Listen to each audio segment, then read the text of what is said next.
I can call Sir Frank Atherton, please.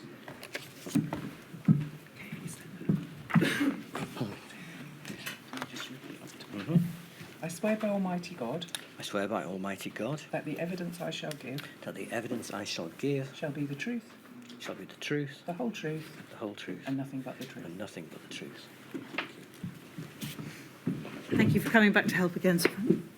Pleasure. Could you please start by giving us your full name? Yeah, I'm Dr. Frank Atherton, Sir Frank Atherton. I'm the Chief Medical Officer for Wales. Sir Frank, thank you for attending today and assisting the inquiry. If I could ask you, whilst you're giving your evidence, to keep your voice up so we can hear you, but also so it can be recorded. Sir Frank, you have provided a witness statement for Module 1 of this inquiry. You gave evidence also at Module 1, and you've provided a witness statement for this module, which is dated the 18th of December 2023, and we see it on screen under INQ 000391115.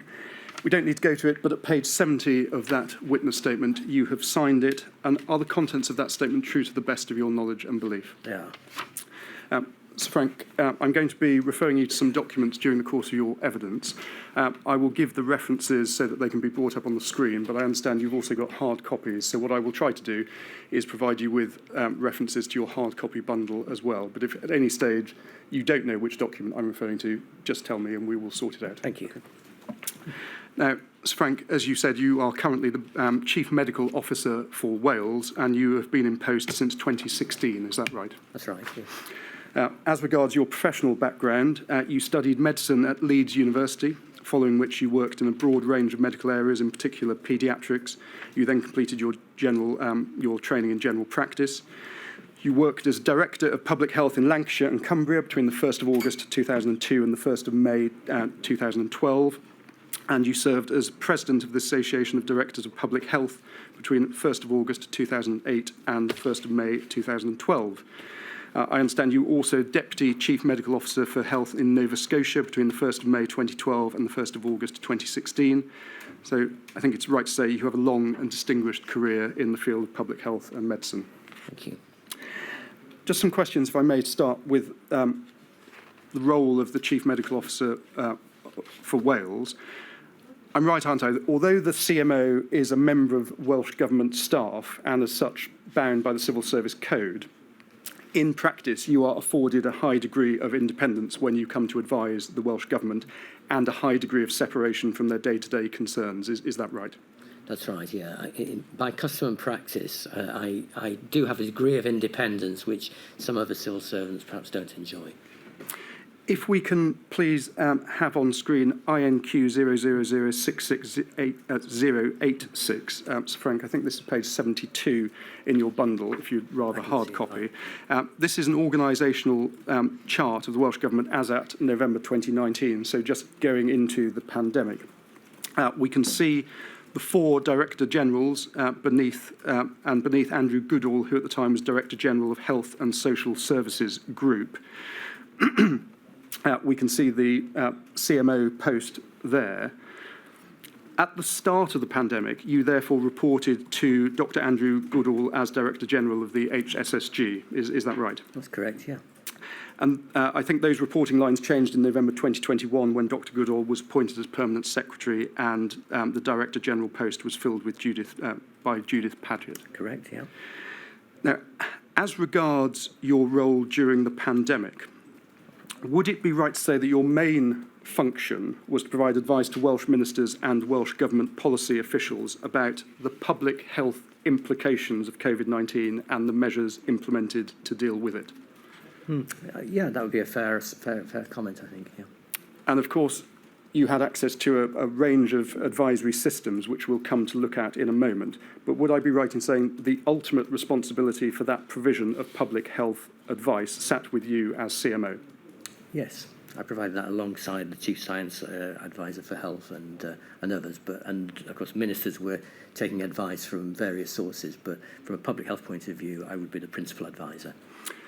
The CMO is supported by a deputy CMO, and since 2010, that post has been held by Dr. Chris Jones. Is that right? That's correct, yeah. As you've just referred to as well, the Chief Scientific Advisor for Health. We're going to hear evidence from him later. That's Dr. Robert Orford, and he held that post throughout the pandemic, correct? Yes. Prior to the pandemic, the CMO business unit, so your unit, consisted of, I understand, a senior executive officer and a higher executive officer, both providing you with administrative support. Is that right? Mm-hmm. And you describe in your statement that the pandemic put, in your words, an unprecedented level of pressure on the CMO private office and the wider health protection team. And such were the demands of you in February 2020 that you raised this with Dr. Goodall. Is that right? I did. Yes, I did raise that, yes. We understand that additional administrative support was not provided until May 2020, when you were provided with some temporary support. Is that right? There was a gradual evolution of support during the pandemic. I did feel at the beginning of the pandemic, certainly in the early months, January, say through March, April, there was a lack of support around me to be able to enable me to manage the amount of information that I was receiving that was coming in through various routes. To put it in context, I felt I kind of lost control of emails towards the end of January. So it was the administrative support that was lacking. Yeah. Could you keep your voice up a little more, Sir I Frank? shall try. Thank you, my lady, yes. Very softly spoken. I shall try. I think I'm right in saying that you continued to express some concerns about that lack of, as you say, administrative support, because in August you wrote a letter to Dr. Goodall. We can see that letter. It's INQ 000066192, and it's the second paragraph of that letter. You say, I'm writing to flag significant concerns about our ability to manage the next phase of the pandemic in Wales. Now, I'm going to come back to other concerns you express in that letter a little while later in your evidence. But for present purposes, I'm focusing on the concerns about lack of support and resource in the CMO unit. If we can please look at the penultimate paragraph on page 2 of this letter. You say, you are aware that our public health team is heavily reliant on a small number of key individuals. What was necessary for short-term emergency is not adequate for the long-term challenges we now face. And you say in your statement, Sir Frank, that Dr. Goodall agreed with the overall concerns raised in this letter and that Public Health Wales redeployed some staff to support the response in the coming months. As regards your own office, you say you had more support from May 2020 through to February 2022, but it would have been helpful to have that resource sooner in that initial period, January to April 2020. Is that right? That is correct, yeah. And in terms of the impact, I think as you've just described, it was more administrative support. So would I be right in saying, as you've alluded to, dealing with the number of emails, if you went to a meeting, having someone attend that meeting with you in order to take notes, that type of support that was lacking in that early period? It was, and the context to this is that, early in the pandemic, when things were starting to emerge in about February or late January, early February, I presented to the Executive Committee of Welsh Government that there was an issue arising.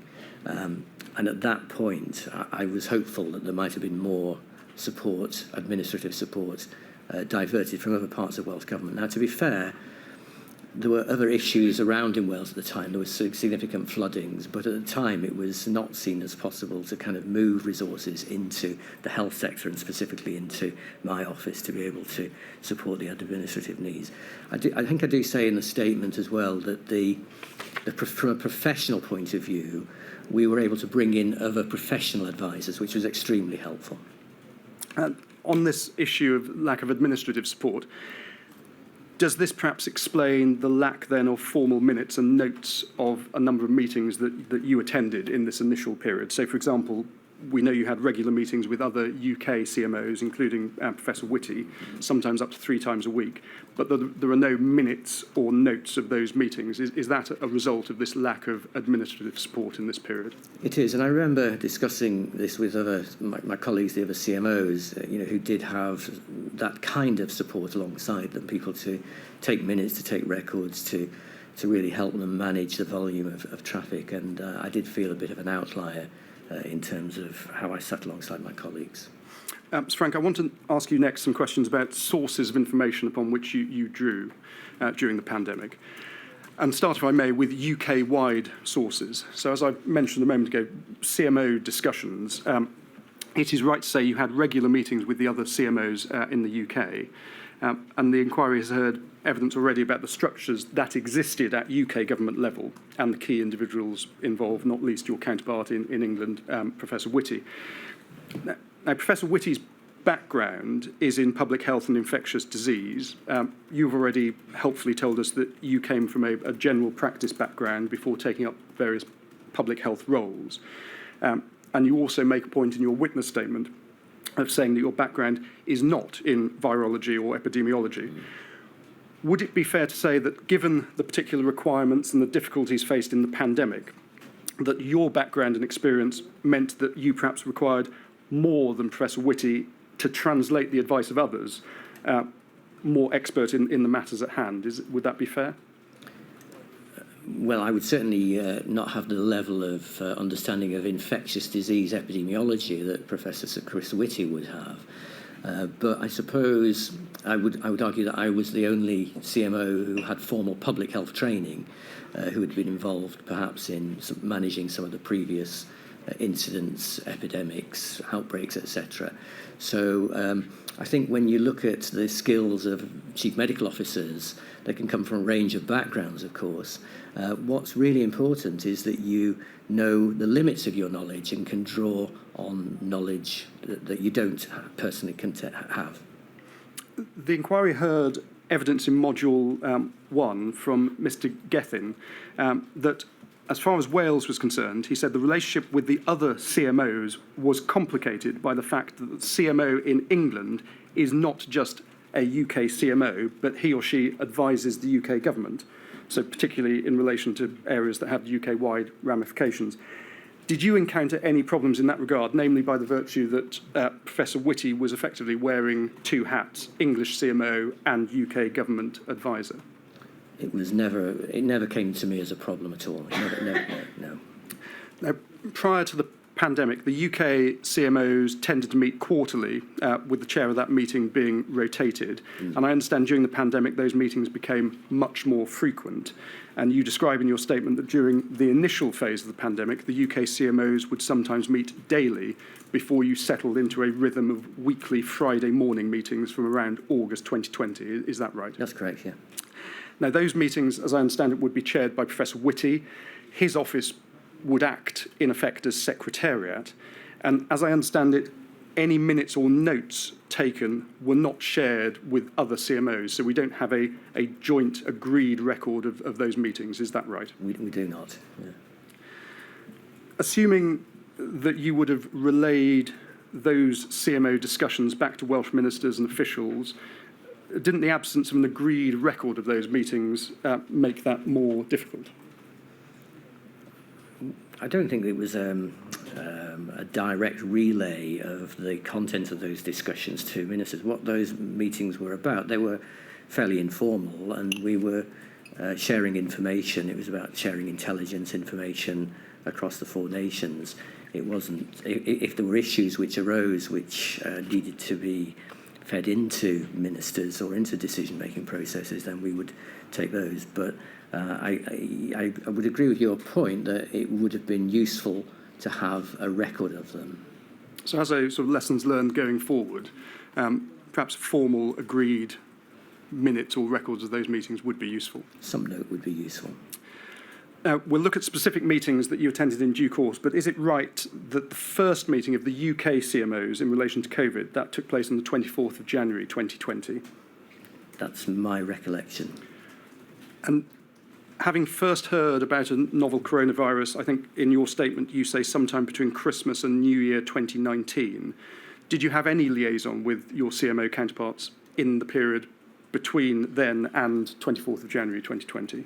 Well, really, I can't remember, but I feel we must have done. I do remember, Professor Sir Jonathan Van Tam was leading on health protection issues in Chris Whitty's office, And looking back, I feel sure he would have spoken to us or somehow communicated with us about the issue in China.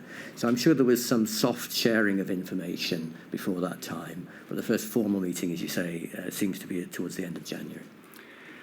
Now, SAGE is another important body about which much was heard in Module 2. We understand that SAGE was first convened on the 22nd of January 2020.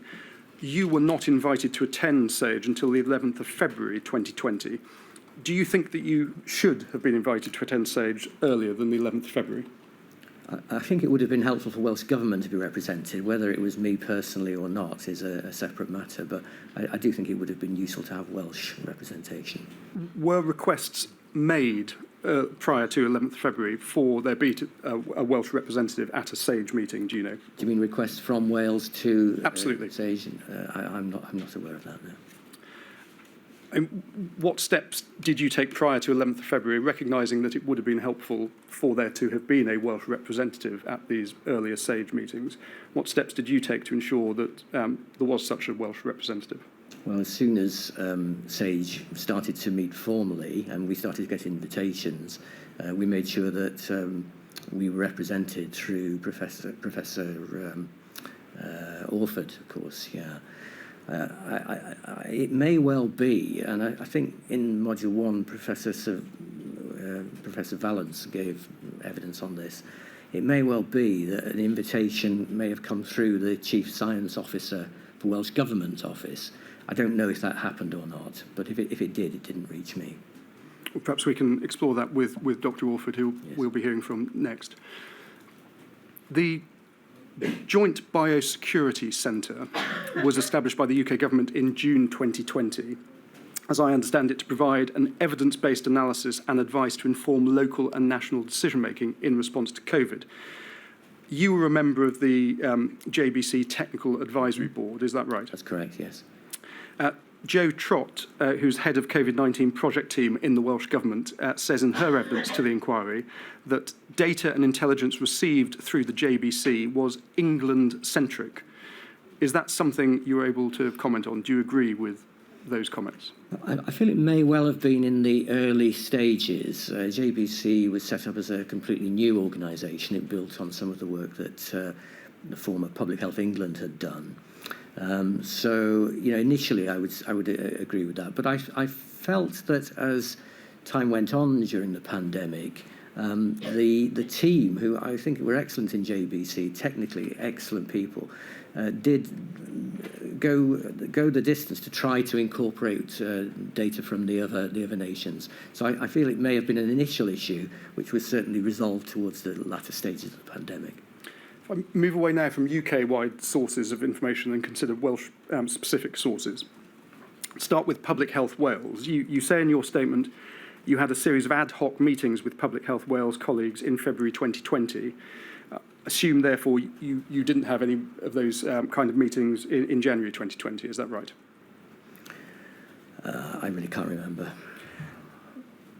Was there any record kept of those ad hoc meetings that started in February 2020 and continued into March? No. Do you think a record should have been kept, or would it have been useful to keep a record of those meetings? It was always my practice to meet fairly frequently with the senior leaders in Public Health Wales. We're a small nation. We have very close working relationships. So I'm not sure that having a record of the informal catch-up information sharing type meetings would be necessarily. No, I'm not sure that would be necessary. Every time I meet Public Health Wales senior management, to have a record of that would be probably overly burdensome. Presumably these meetings in February and moving into March with Public Health Wales, they were discussing the evolving picture of the pandemic. Yes, it was really situational awareness, thinking about what was coming our way, thinking about how we might need to respond to it, yes. And as you say, there were sort of information sharing meetings. Would it not, in those circumstances, these fairly extraordinary circumstances, have been beneficial to have kept a record of those meetings? With the benefit of hindsight, it may well have been useful. Did it become apparent when the pandemic struck that because the SAGE arrangement was a UK arrangement, there was a need within the Welsh Government for a Welsh-specific scientific advice to be given to Welsh ministers. That was essentially the conclusion we reached, and that was led to the setup of the technical advisory cell and technical advisory group at Professor Orford.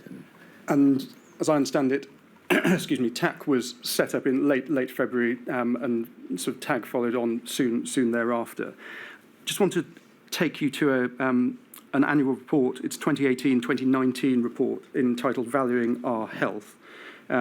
I'm grateful we can see that it's INQ 0000666189, and it's page 3, please, in the penultimate paragraph of that page. If we can zoom in there, you say, and it's about five lines down on the right-hand side, we live in an interconnected world, and recent events such as the rise in cases of measles across Europe, new and importable diseases such as Ebola and monkeypox, and the use of chemical agents all serve to remind us that we ignore health protection arrangements at our peril. I will be looking further at ways in which we need to strengthen this aspect of our public health system. Was consideration ever given to establishing a structure such as TAG or TAC prior to the pandemic? The TAG or TAC, no. The arrangements that we looked to strengthen included putting additional investment into Public Health Wales to boost their capacity. So that was the main outcome, I think, of this annual report, which, looking back, was quite prescient, really. As regards TAG and TAC, I've always seen those as more akin to part of the emergency response, a technical group which you step up when you're managing an incident such as COVID. Whether you need a standing arrangement for TAG or TAC, I think, is a different point. And in your view, would it be beneficial to have a standing basis for TAG and TAC? I think I'm fairly neutral on that point at the moment. I think having an arrangement which you can step up when it's needed is probably a better use of resources. Now, the inquiry understands that TAG and TAC provided advice to you as CMO, and that you would then advise Welsh ministers.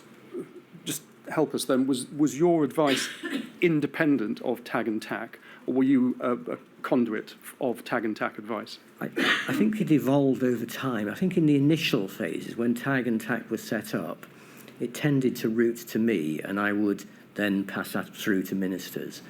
Later in the pandemic, not much later, probably by August or September in the first year, 2020, it became much more the process that TAG and TAC advice would go directly to ministers, and I would, of course, taking account of that advice, provide my separate account. But my advice tended, certainly to the cabinet and the formal meetings, to be much more concise than the detail which TAG and TAC was providing to ministers. Frank, I want to ask you some questions next about your initial understanding in this early period, January to March 2020. Now, as we've already touched on, you say in your statement that you first heard about the novel coronavirus sometime between Christmas and New Year 2019. You had some high-level discussions with the UK CMOs about what was happening at China. And I think at that stage you say in your witness statement that you saw the virus as very much contained in China at that period. Is that right? Mm-hmm. Yes, early days, yeah. And early January, you say that there were 3 potential outcomes. So first, the virus could just fizzle out. Second, it could lead to limited regional spread in other Asian countries. Or thirdly, it could become a more widespread global issue. And your view at that stage, and one you say was shared with the other CMOs, was based on experience of SARS, the virus most likely would fizzle out or be limited to Asia. Is that right? It is. One caveat would be that construct was really developed by Professor Sir Chris Whitty and shared with us, and we all agreed that. On the 24th of January, Dr. Orford sent you an email. If we could please have it on screen. It's INQ 000252498. I'm grateful. This email attached the minutes of precautionary SAGE meeting that was held 2 days previously on the 22nd of January. Now, we know there were no Welsh representatives at that meeting, but the minutes were then shared with Dr. Orford 2 days later. If we see from the bottom email, please, it's the 3rd paragraph. it was decided that the DA's devolved administrations would go through their respective CMOs. Prior to receiving that email from Dr. Orford, were you aware of the decision that effectively intergovernmental liaison would be via the CMOs? I wasn't really. I mean, I don't recognise the statement devolved CMOs will be liaising directly with the UK CMO. Going through, I don't really recognise what that's saying as I look at it now. Yeah. Sorry, can you repeat the question? So this is an email Dr. Orford has passed on to you on the 24th of January, and this is the email reporting back from the precautionary SAGE on the 22nd of January. And in that email, it is saying, today, COBRA has taken place, decided that the devolved administrations would go through their respective devolved CMOs as they will be liaising directly with the UK CMO, Chris Whitty. My question was simply, prior to being sent this email by Dr. Orford, did you know that what was being envisaged was effectively liaison happening intergovernmentally via the CMOs of the four nations? My simple answer would be no. No. If we can have a look, please, at those minutes from that precautionary SAGE meeting. So it's INQ 000383581. Is there a It's tab 7, I hope, in that hard copy in front of you. Thank you. And I'm going to look at page 2 of those minutes, and it's paragraph 23. Yep. And under the heading UK Health Readiness and Planning, the actions that were being taken at this time were testing, and the minutes read, UK currently has good centralised diagnostic capacity for WinCov and is days away from a specific test which is scalable across the UK in weeks. Mm-hmm. The sensitivity of the test is currently unknown. Conflicting reports of the sensitivity of diagnostic tests from upper respiratory tract sampling. And then next paragraph, paragraph 24, DHSC is developing advice for UK healthcare workers on testing potentially infected individuals. And then skip a paragraph, paragraph 26, DHSC and PHE, Public Health England, were also preparing plans for isolating potentially infected individuals and the follow-up of contacts. Mm-hmm. Now, the actions referred there are all at UK level and also refer specifically to Public Health England. What, if any, equivalent actions were being taken in Wales at this time? So this is 22nd of January 2020. So the initial, this is about the development of testing and testing capacity and testing capability. And initially, that really was a UK-based process, as is recorded there, quite rightly. The colleagues in Public Health England at Porton Down were developing tests. So that was certainly the case in January.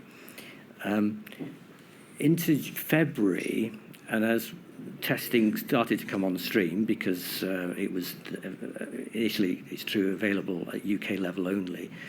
In February and into March, we in Wales did look to develop our own testing processes. I had some reservations about that because I wanted assurance from Public Health Wales that the testing that we were developing in Wales was robust, that it was as robust as the testing that was currently being done at Colindale. Sorry, I said Porton Down, I meant Colindale in England. And so the action in Wales was to develop our own testing processes so that we were not reliant on the Colindale testing. The inquiry heard evidence at the end of last week from Dr. Chris Williams. He said, talking about this stage, so late January 2020, most of the big decisions were being led by Public Health England, and that the overarching plan was a UK one. Do you agree with that? Do you mean the overarching plan for testing or for managing the coronavirus? Managing, so the bullet points from these SAGE minutes, it was, you're right, testing, but also isolation. So general management in this early stage of the coronavirus was a UK plan, is what Dr. Williams said, and I just want to know whether you would agree with that. Yeah, I would agree with that in broad terms, yes. the same day, so this is 24th of January 2020, Professor Whitty convened the UK CMO's call, and it was at that point, 24th of January, you say in your statement that COVID-19 was discussed as a real potential threat to the UK. Do you think at this stage, late January, that the potential threat posed by COVID-19 was recognised sufficiently quickly within Wales and the Welsh Government? I think by this stage, it was increasingly apparent that that optimistic scenario of it fizzling out in China was not going to happen. So from a technical point of view, it looked more likely that there was going to be spread beyond the boundaries of China, and that was already starting to happen. I think, as I said earlier, my response to that was to discuss this obviously with my Director General, Andrew Goodall, and he then suggested we take the issue to the Executive Committee of Welsh Government. So we did have a discussion with the Executive Committee of Welsh Government about coronavirus. It was determined that it would be, as I recall that meeting, it was determined that we would continue to manage this as a health issue and keep an eye on what was happening. Of course, by that time there were no cases yet, certainly in Wales. I don't think there are any cases in the UK either. No, the First Minister, Mr Drakeford, has said in his evidence to the inquiry that on this day, so on 24th of January, you advised him that there was a significant risk the virus would arrive in Wales. Do you recall giving that advice to the First Minister? I don't recall it, but I'm sure that that's correct. Now, despite that advice about a significant risk of the virus arriving in Wales, COVID-19 is not discussed by the Welsh Cabinet until the 25th of February. Does that surprise you? I don't set the agendas for the Cabinet. I think from what you're saying, it's obviously the case that there were informal discussions between me. I was keeping Andrew Goodall informed, the Health Minister informed, and the First Minister informed informally.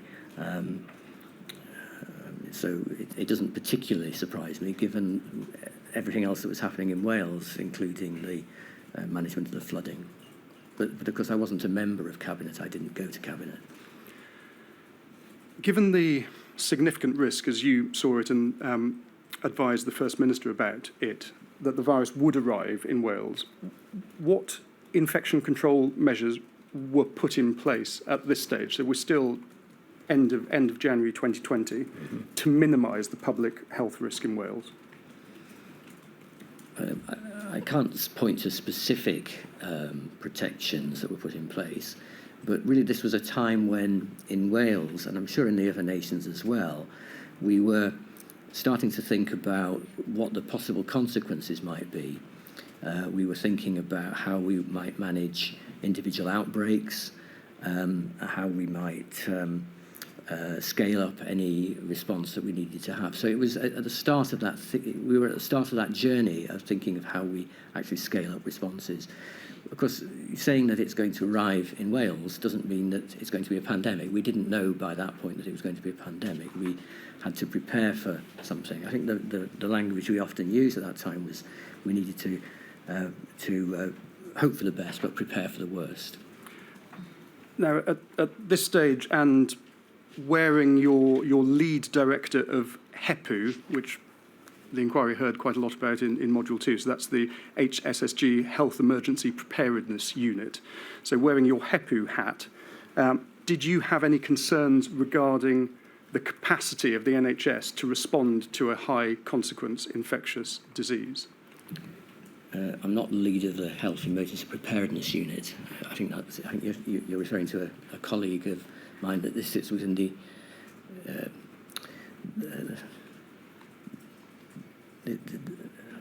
I'm not the technical lead of the HEPU. So, sorry, there is an officer within the Office of the Chief Medical Officer who does report to me on that. So, in your position as CMO, did you have any concerns regarding the capacity of the NHS to respond to a high infectious disease at this stage, late January 2020? I suppose I had two concerns. I think late January was before we were seeing the issues arising in Italy, where when COVID first broke out of China, of course, it appeared in Italy, and later in the pandemic, but it was into late February really, we were starting to see issues of capacity there. And at that point, I think it's fair to say we all got very worried about the NHS capacity. Yes. Dr. Sandifer, who, as you know, between January and November 2020, he was the lead strategic director in Public Health Wales for COVID-19. He's told the inquiry that with the exception of yourself, the CMO, and your staff, he did not see the same awareness of an urgency about COVID across the rest of the Welsh Government. And he says what he thinks was missing in those first few weeks between 8th of January and the 20th of February was, in his words, national strategic leadership and coordination from the Welsh Government. Do you share those views? I think looking back, I do share the view that the issue was managed too long as a health issue rather than as a cross-government issue, and that I think, looking back, was a mistake. I think, as I've already said, in fairness, there were other major issues going on in Wales. There were significant floodings. There was the consequences of Brexit, etc. So there were other issues, but it was, I believe, managed too long as a purely health issue. Now, interestingly, I think that was the case also in other nations. I think that was probably the case at UK level as well, to a degree. Now, I think the First Minister in his written evidence would tend to agree with what you've just said. He's rather candidly said in January to February 2020, COVID-19 was not a priority, and he talks about the flooding that you've also spoken about.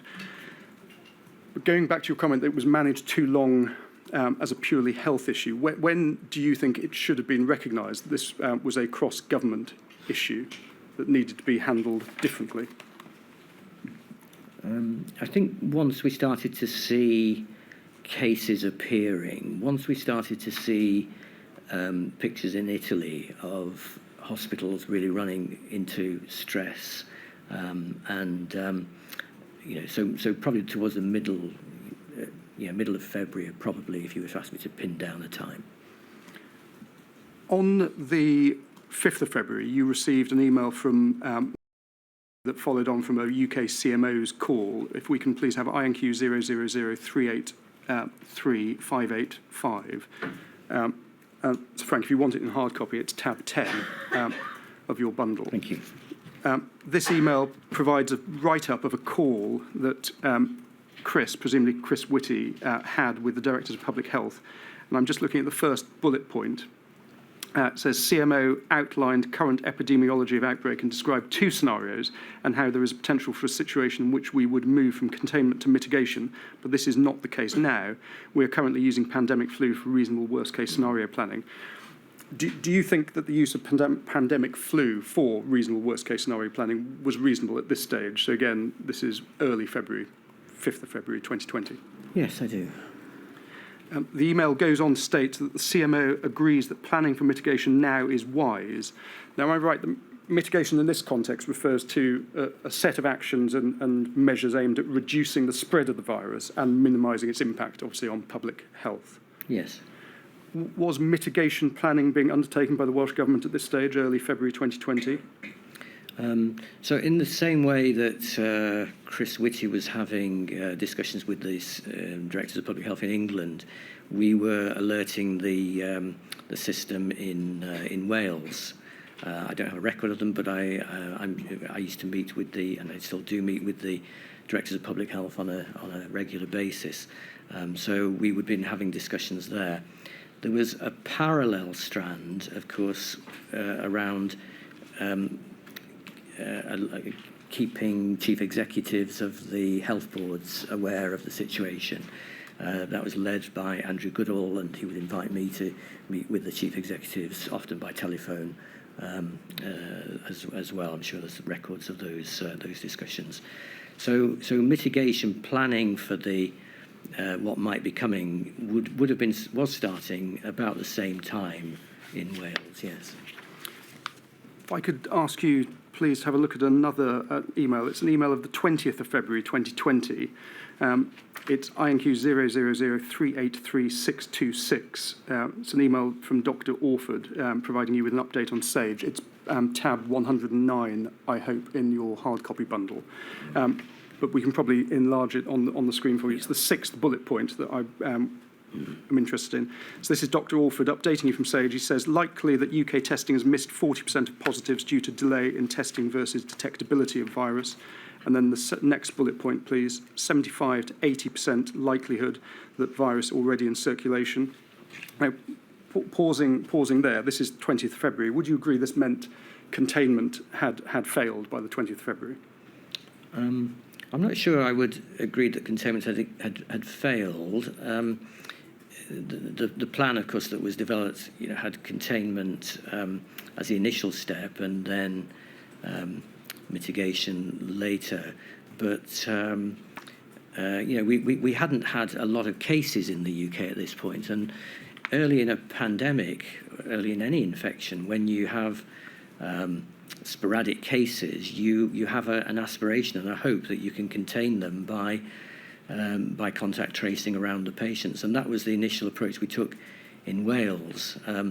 As you get more and more cases, then that becomes untenable, and then you move to the delay phase of what became the coronavirus control plan. Just a couple of bullet points up. I think it's the 5th bullet point. It says, from cruise ship, 30 to 50% are asymptomatic mild. So this is the reference to the Diamond Princess. Do you consider that there was sufficient evidence as of 20th February to consider asymptomatic transmission was at least likely? I think our understanding of asymptomatic transmission, are you talking about asymptomatic infection or asymptomatic transmission? Transmission. Our understanding grew gradually throughout the pandemic, the early stages of the pandemic. Initially, we thought that asymptomatic infection was unlikely, but that proved not to be the case, that people could be infected but not know it, not have symptoms. Asymptomatic transmission, I think, became apparent later on. I think that this line actually says that 35 to 50% of the, I think this is about asymptomatic infection as opposed to transmission, but I could be wrong. The First Minister in his written evidence has said the Welsh Government considered asymptomatic transmission but concluded that there was insufficient evidence upon which to base operational decisions. But as the risk became more well understood, operational decisions were adapted accordingly. Would you agree that on a precautionary basis, asymptomatic transmission should have been considered as a likelihood as early as 20th February and operational decisions adapted accordingly? I can really repeat what I say, which is that our understanding grew gradually. I'm not quite sure I know what operational decisions might have been differently managed when you talk about the precautionary principle. We could please look at the Welsh Cabinet meeting that I mentioned earlier. It's the 25th of February. The minutes of that are INQ 000129852. And Sir Frank, it's a hard copy bundle if you want it. It's tab 17. Looks as though from these minutes there were 5 items on the agenda, and if we can please go to the penultimate page, page 6, under any other business, there is here the first mention of Covid-19. It's addressed as the last item on the agenda. Paragraph 5.1, Minister for Health and Social Services provided an update on the coronavirus. And then paragraph 5.3, Mr. Gethin informed Cabinet that the worldwide response was still in the containment stage and that there had been no imported cases into the UK. Now, that's not correct, is it?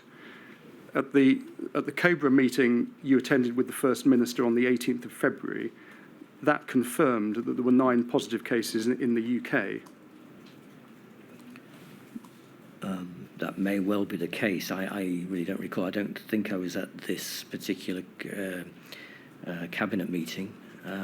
No, Sir Frank, you weren't at this cabinet meeting. You were at a COBRA meeting on the 18th of February where it was confirmed that there were 9 positive cases in the UK. And I just wanted your views here, where it's being said by Mr. Gethin that there were no imported cases into the UK. That's just not right, is it? From what you say, it can't be. So it looks as though the Welsh Government appear to be proceeding on the mistaken basis on this 25th of February meeting, the first cabinet meeting to discuss COVID, that the virus had not yet hit these shores when it plainly had. Would you agree? From what you say, that seems to be the case. And looking at these minutes, there's no consideration by Cabinet of what steps should be taken to stop the virus from spreading, what infection control measures needed to be thought about and put in place.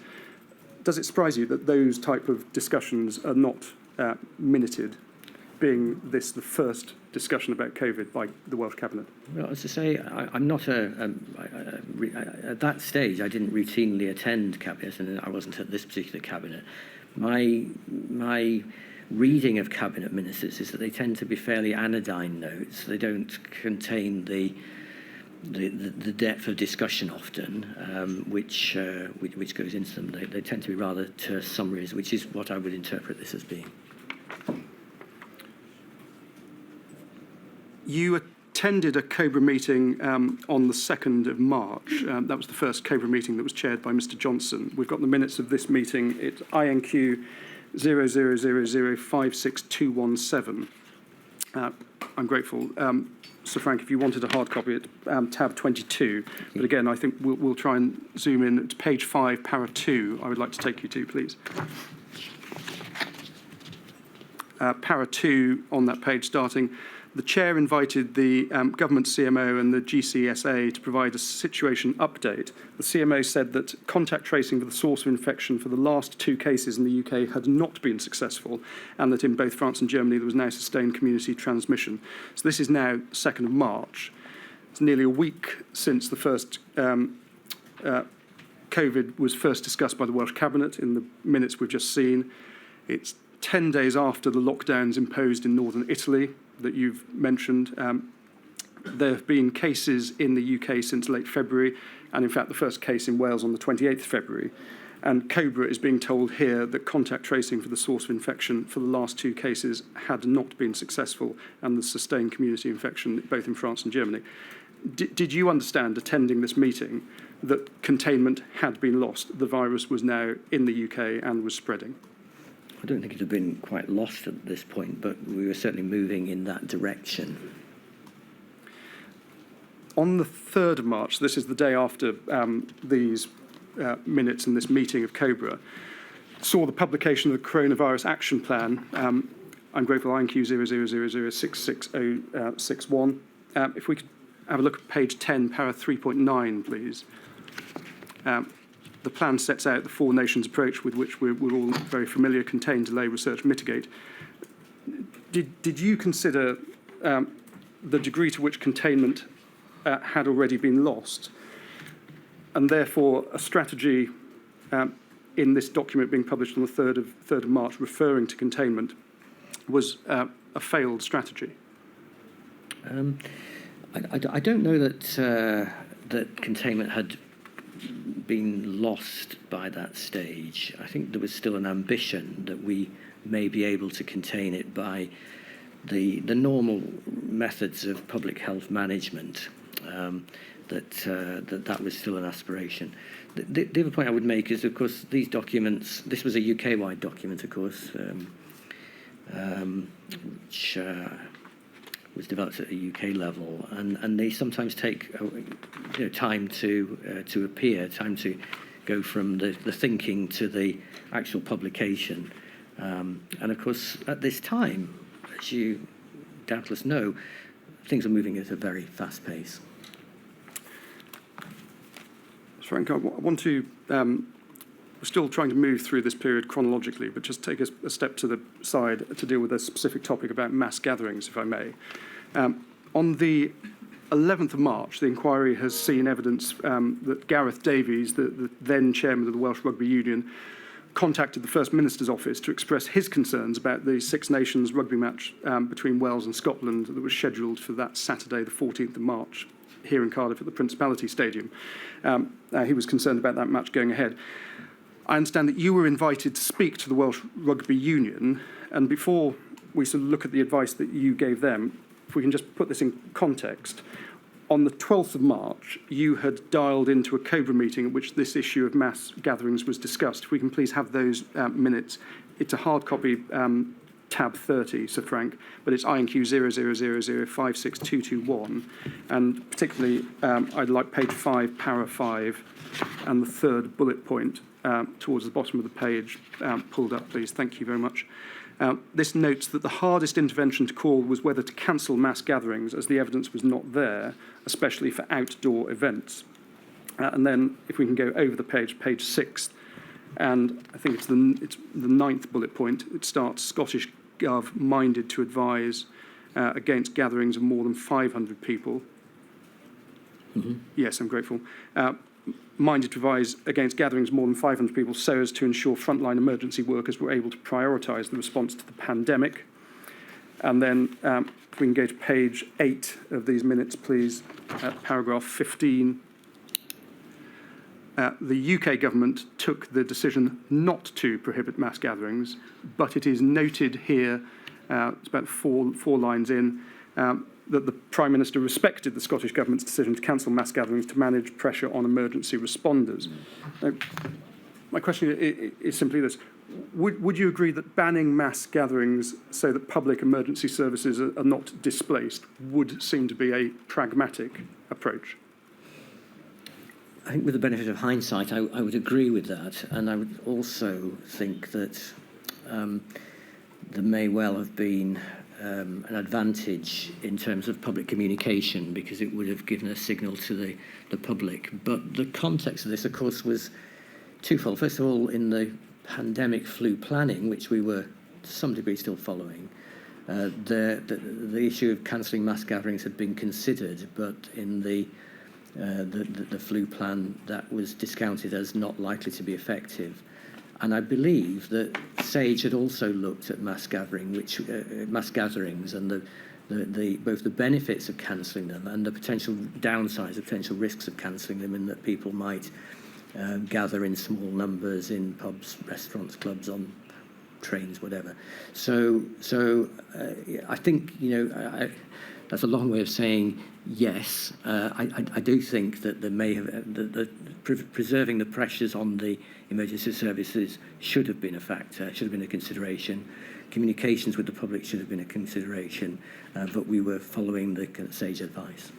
I mean, what about the impact on public behaviour? If you allow a mass gathering to go ahead, doesn't it rather send the message to the public that everything's fine? That's the point I was making. I mean, the advice, you're right, the advice from SAGE, and it's recognised in these minutes that the science wasn't there. But even if the events themselves were not major vectors for transmission, isn't the foreseeable issue that people attending pubs and bars which might not have occurred had the events been cancelled? So you wouldn't get, for example, the 20,000 Scottish rugby fans that arrived in Cardiff ahead of the match that was scheduled for that Saturday. So do you agree it would have been prudent to have advised against mass gatherings going ahead? With the benefit of hindsight, I think that would have been a useful thing to do. I think that's a lesson that we should learn into future pandemics. Yeah. Now, the decision to lock down, as we all know, was made on the 23rd of March. It was announced that evening by Mr Johnson and then the First Minister of Wales. You say in your witness statement, I was not consulted on the UK national lockdown. I do not recall a CMO discussion or formal change in our advice which led to this decision. And you say this was a decision by ministers at COBRA, led, I understand, by the UK government. The reality was that people were dying. We were looking at what was happening in Europe, and in particular Italy at that time, and had no choice but to act on the modelling that was being presented. Do you think you should have been consulted about the decision to lock down? I do think Welsh Government should have been consulted. This was a time when things were moving exceptionally fast. And up till quite a late point in the run-up to the 23rd of March, the the assumption that we were all working to was that we needed to reduce the amount of infection, but not to reduce it to a level where there would be a bounce back. There was a quite a famous graphic that was used, I think, by Professor Sir Chris Whitty and Sir Patrick Vallance, which showed the possible negative effects of flattening the curve too much and suppressing viral transmission too much. And there was a visceral fear that if we did that, the virus would bounce back in the winter months when we were even less able to deal with it. So that was the thinking up till quite a late period leading up to the 23rd of March. It was really in those few days, probably between the 16th and the 23rd of March, I think that the pictures from Italy, looking at what was happening in Italy, looking at the rate of increase of infection in the UK, led to the realisation at a UK level that that way of managing the pandemic was untenable, and so it felt like an emergency handbrake being pulled, but it was pulled by the Welsh, by the UK government, and we certainly felt that it was appropriate to do that by that stage. So we agreed with the advice. Ministers agreed with the decision, but yeah, that's how it played out, I believe. Had different actions been taken in the months leading up to the 23rd of March, could a national lockdown have been avoided, in your view? I don't believe so, no. Frank, I want to just change topic slightly and ask you some short questions just about the 21-day review process. Because as we know, once the health protection coronavirus restriction Wales regulations were made, they required to be reviewed every 21 days. And you describe in your witness statement, you contributed to that 21-day review process by providing advice to the Welsh Government based on an assessment of how any amendments to the restrictions would impact on the four harms that had been identified by Professor Whitty. Those four harms being, first, direct harm to individuals, second, indirect harm, third, harms from non-COVID illness, and fourth, socioeconomic and other societal harms. Now, it's right, isn't it, that in Wales a fifth harm was added to that list, namely the way COVID has exacerbated existing or introduced new inequalities into Welsh society. That's right, Correct, isn't it? yes. Now, that fifth harm, as I understand it, was added in July 2021 on the advice of TAC. Is that right? Correct.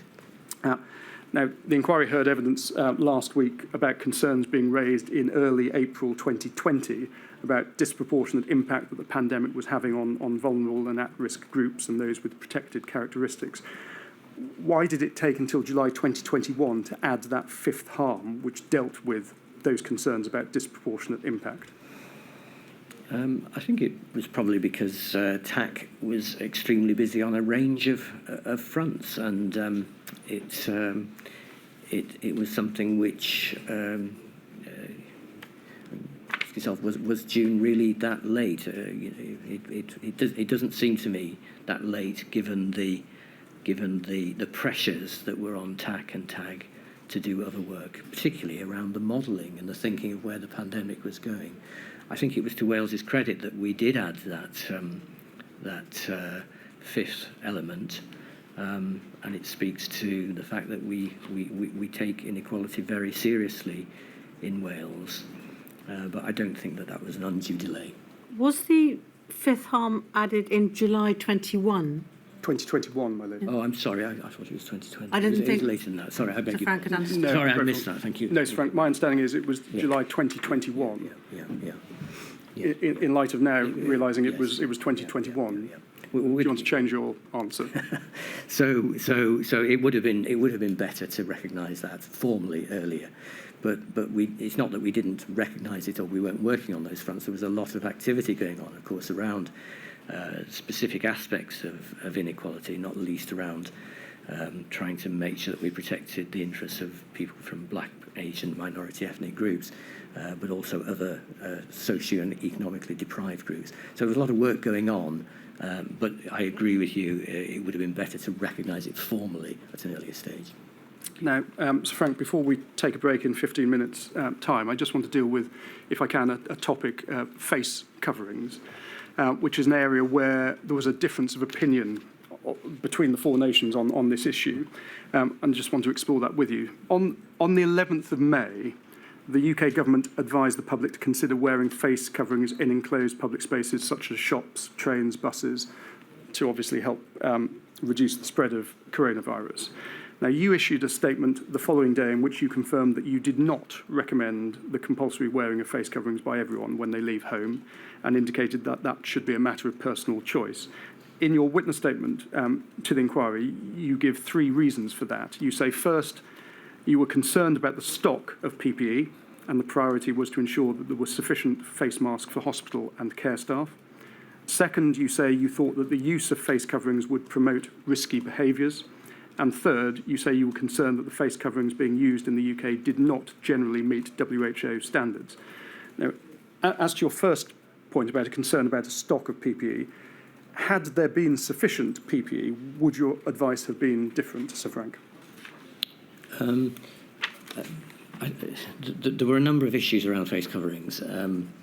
The risk around PPE was not so much about face coverings; it was about face masks. I was very concerned, and it was actually earlier than July, I think you mentioned. But my concerns early in the pandemic, when we were at risk of running out of PPE, and I stress at risk, we never actually ran out of PPE in hospitals in Wales. But my concern was that there could be a leaching of a scarce resource towards face coverings in the community, use in the community, which would have been inappropriate because it wouldn't have provided very much protection and could potentially denude the health and social care system from the vital resources that they needed. Had there not been a shortage, though, of PPE, would you have been advising that it was advisable to wear a face mask? No. This was the two completely different things. The PPE that was being used in hospitals is medical grade face masks. The cloth coverings that we used in the community settings were a completely different thing. What I'm saying is that I was worried that insisting on face coverings in the community could, in the early stages of the pandemic, when we were potentially short, you might face running out of PPE in hospitals, could have led to face masks being diverted into face coverings. As to your second point, namely the promotion of risky behaviours, what was the basis of that assumption? Did you seek advice from any behavioural scientists about concluding that mask wearing could promote such risky behaviours? It's an issue I believe that the TAC did look at as part of their assessment. What we did with face coverings was we repeatedly asked TAC and scanned the international literature, of course, for the evidence about the effectiveness of face coverings, and the answer continually came back that there was weak evidence of a small benefit. So our approach in Wales, my approach in Wales, was much more focused on working to maximise the benefit of the things which we absolutely knew would break viral transmission. In June 2020, the Minister for Health and Social Services and the First Minister requested advice, specific advice on face coverings. That advice was sought in light of requirements being introduced in England mandating the use of face coverings in hospital settings and public transport. Can I just look, please, at an entry from your notebooks? It appears to be dated 7th of June. It's INQ 000327541. Yes, I'm grateful. It's page 61 of the notebook, and it's excellent. There we can see it in front of you. It looks like it's dated top right 7/6/20, 7th of June 2020. It appears to query whether there is sufficient evidence to suggest mandatory use. Is that what you're referring to in this entry? It probably is. I'm asking myself, is there enough evidence to support mandatory use? Yes. And Sir Frank, as this is the first time that we've looked at a passage from your notebooks, perhaps you can just help the inquiry in this regard. Were these contemporaneous notes that you took personally? So, for example, would this have been something that you would have written on the 7th of June 2020?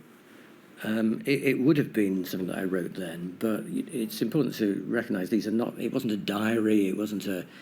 It was really. I keep notebooks if I'm going to meet with the First Minister or the Health Minister, just to kind of shape my thoughts and to create my thoughts as to what I need to brief them on, what I need to say to them. So it's very informal notes.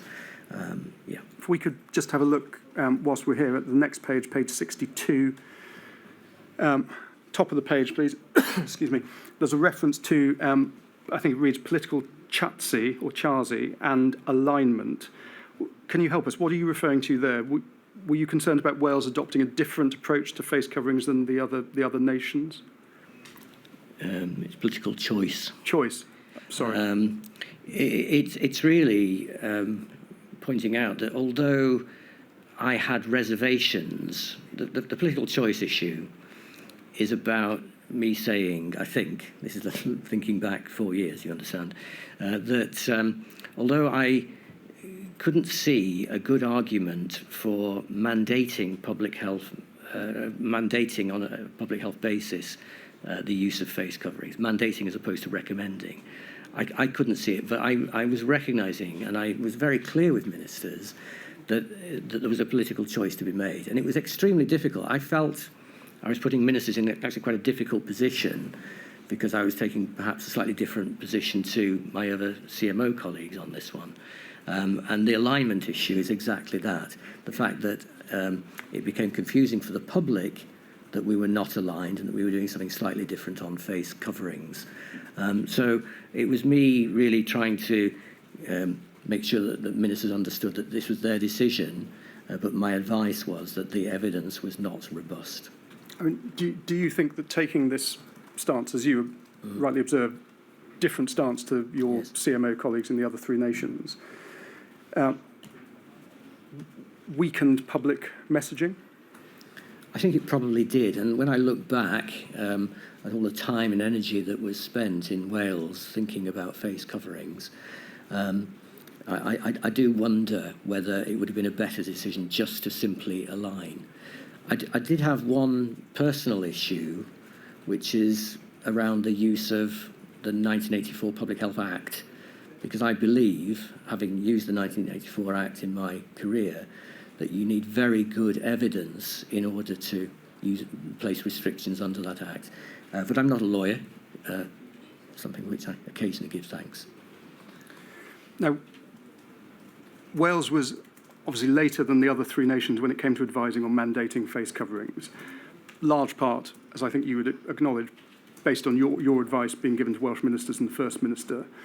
Just some dates. 28th of April 2020, Nicola Sturgeon advised the use of cloth face masks in enclosed spaces on public transport.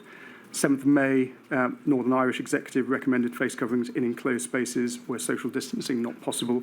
Similar advice in England on the 11th of May, and yet it was not until the 9th of June 2020 that the Welsh Government recommended face coverings. A number of your colleagues took a different view to you on face coverings. I mean, the inquiry heard last week from Dr. Chris Williams.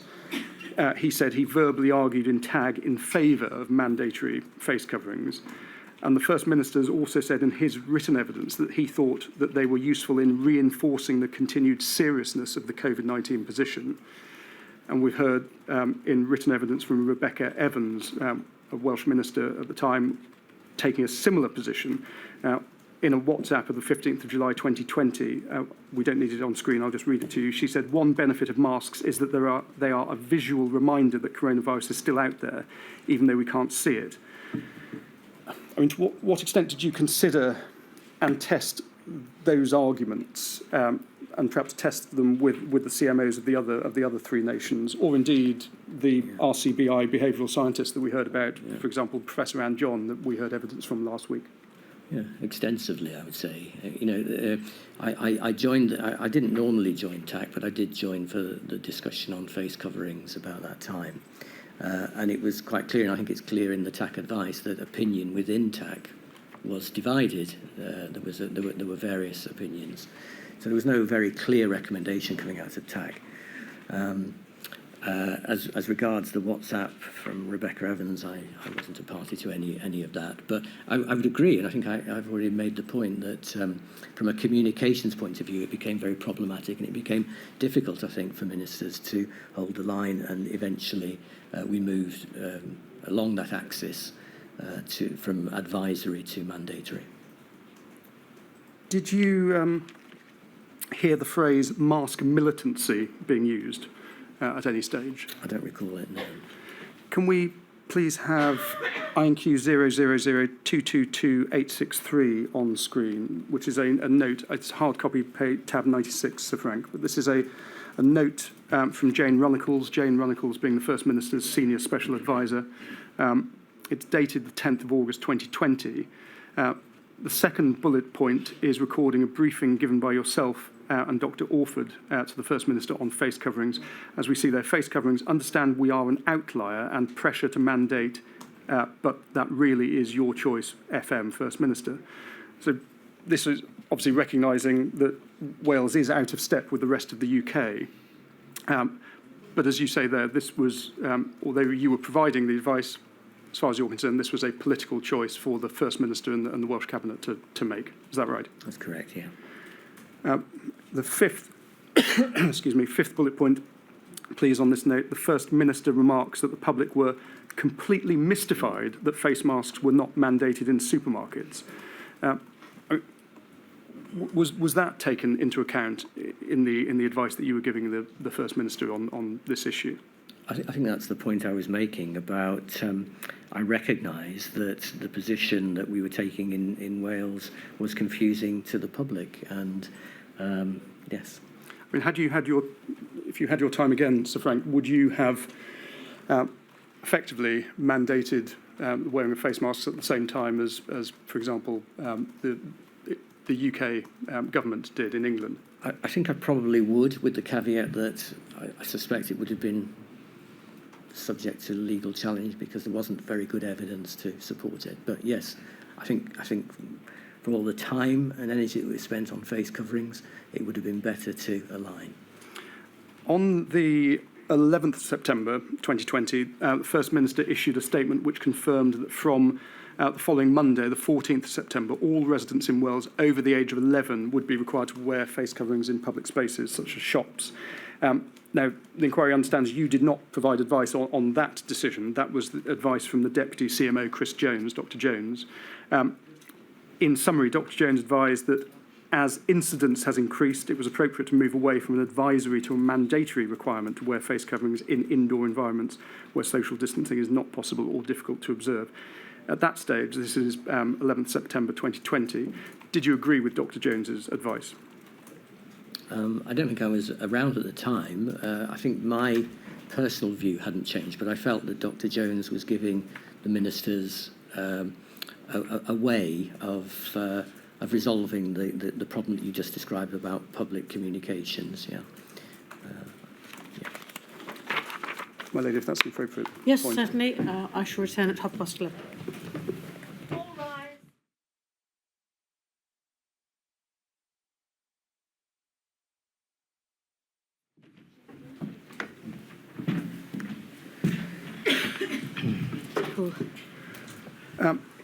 Sir Frank, on the 3rd of June 2020, Kirsty Williams announced that schools would reopen in Wales on the 29th of June. The day after that announcement, you gave a press conference in which you stated that your preferred option would have been to reopen schools in August to allow more time, but that the unions did not agree to this. And so you said the second best option for reopening schools in June was the one that was being adopted. Why did you consider it necessary to make a public statement to the effect that the second best option of opening schools was reopening on the 29th of June? I think I was asked to do that by our communications team. I can't remember the exact circumstances. The detailed discussions with politicians on this and with the unions, indeed, was held by my deputy, Chris Jones. But I was asked to front the media aspects of that. Yeah. Changing topic again, just briefly on the circuit breaker. Now, we know circuit breaker was first recommended by SAGE on the 21st of September 2020. That advice was reiterated by TAC in later September and then early October. Given the advice that had been received as early as mid-September that a circuit breaker was needed and would be most effective if implemented early and deeply, do you think that the Welsh Government should have implemented a firebreak lockdown sooner than they did? I think at that time it was obvious that infection rates were rising and rising fairly rapidly. So the advice from Public Health Wales and from TAC was quite clear that we needed to make an intervention. With all the interventions we made when the virus was on the rise, the approach that I was recommending was go early and go hard. We learnt that really through the first wave and into the second wave. So the simple answer is that the sooner it was implemented, the better. And the length of it was quite important because I think Public Health Wales at that time was advising that 3 weeks would have been preferable, but 2 weeks was the absolute minimum, and that's the advice I passed on to ministers. It certainly did have an impact in terms of reducing transmission, but the impact was relatively short-lived. So, Frank, moving forward quite considerably in the chronology to 27th of November 2021, which is when Omicron was identified as a variant of concern. If I could please ask you to look at, again, your notebook. There is an entry from the 10th of December 2021 that appears to relate to measures in response to Omicron. Your notebook entry, it's INQ 000327548. Please, in hard copy, it's 77.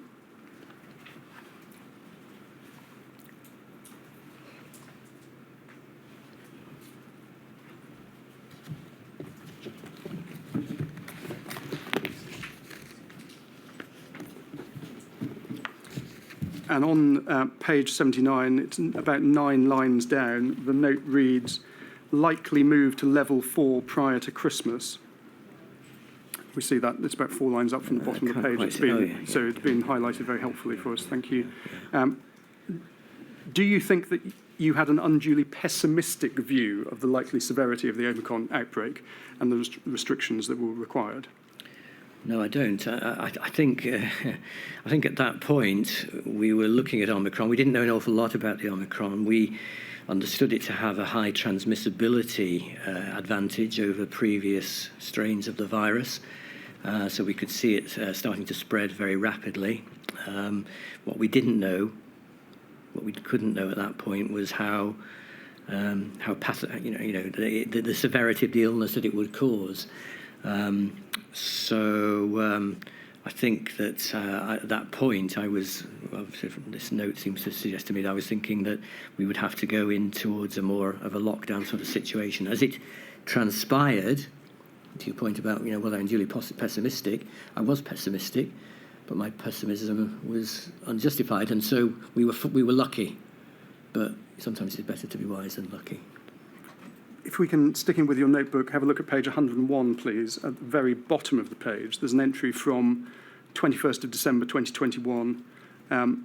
It's the word in capitals, problem. Yeah. I've given clear advice that L4, so level 4 restrictions, are needed. Ministers stuck on financial implications can afford L2 but not L4.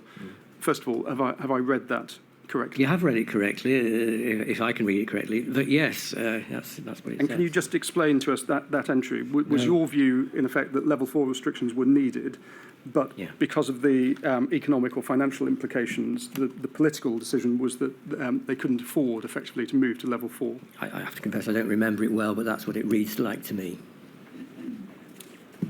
So, Frank, I'd like to ask you next some questions about shielding. Now, on the 16th of March 2020, the Welsh Government, in conjunction with the UK Government, announced a package of measures advising those who were at increased risk of severe illness from COVID to be particularly stringent in following social distancing measures. And that group was then not contacted but were advised to take steps to reduce social interactions. Do you think that group, that vulnerable group, should have been contacted at that stage? And so this is mid-March 2020. I'm sorry, I missed your question. They should have been. You said they were contacted, or what? No, they were advised to take steps, but they weren't at that point in time contacted. Mid-March. Well, the shielding process was managed in the early phase, certainly as a Four Nations construct, really. So we were all trying to stay aligned on shielding. But I think you're right, it moved, didn't it, from advisory to it was never an instruction, it was never a directive, but the writing out process. Is that what you're asking about the formal writing out? So perhaps I can help you. If on the 20, it was the 20. So I was asking about the 16th of March, and then on the 24th of March, that is when you wrote to almost 100,000 people who had been identified as most vulnerable and advised them to stay at home for 12 weeks. How were those people identified? Those 100,000. Yeah, it was quite a difficult, quite a complex process. The people in that group were identified initially at a UK level, in England level, through their informatics systems. Our informatics systems were slightly different and not aligned, and so it was actually quite a mammoth task for our IT folks and two clinicians to work to develop a similar list in Wales. So we identified them in that way, and that's how we created our shielded group. I think I'm right in saying you also asked GPs to make clinical judgments in relation to their patients in order to identify the most vulnerable patients. Can I ask you this? Do you think that ran a risk of inconsistent practices being adopted in relation to identifying who were the most vulnerable in society? Yes, but we were keen that, given the risk of missing people off the list, and given the fact that GPs know their patients far better than a computer system run at national level does, that GPs had the power to add people to the list if they, in their judgment, that person was at significant risk. Now, just by way of chronology, there were changes to the shielding policy introduced on the 4th of June 2020. On the 22nd of June, England announced that those shielding could meet in groups of 6 outdoors and could form a bubble with an extended household from the 6th of July. And then on the 29th of June, it was announced that those shielding in Wales would be able to form part of an extended household from the 6th of July. Shielding was then paused in England on the 1st of August. I think in Wales, shielding continued until at least the 16th of August. Can I just ask you to please look at a notebook entry at INQ 000327541. It's page 56, and we see in the middle of that page, it's a sort of spider diagram, see the word shielded group in the centre. And one of the options, or one of the references, is to continue until 16th of August. What is being considered here? Is this whether shielding should continue in Wales beyond that in England? Again, it's difficult to recall from that note, but my recall of the issue was that we tried as a Four Nations to make common decisions on this, on when to pause shielding. And so, as you rightly say, that England went on the 1st of August. I think ministers had some discussion with patient interest groups. It was either that or it was with the social forum, and had made a commitment to continue to the 16th. So I think that was if I recall correctly, that was the reason why we paused it a little bit later in Wales than England. If we can just finally turn over the page, I think it's page 57, I'm grateful. We see there's another spider diagram, and in the middle, the word omni-shambles. Yes. What's that referring to? Well, reading at the side, the pieces off to the side, I mean, this represents a degree of frustration I think I had, which is that sometimes information came from UK level into Wales very late and left us on the back foot on some issues. So if I read down that list, I mean, it seemed odd to me that at some point the virus was relatively contained at this point, but we were lifting restrictions but other restrictions were being put in place, including face coverings, for example. Why were we doing that? Why was Scotland moving more on face coverings than at a time when we were relaxing other things? So it was a sense of frustration, I think, that there were things happening, that information was not being properly shared between policy leads in the different countries. Sir Frank, I'm grateful. They're all the questions I got for you, but there were some questions from core participants. Ms. Heaven.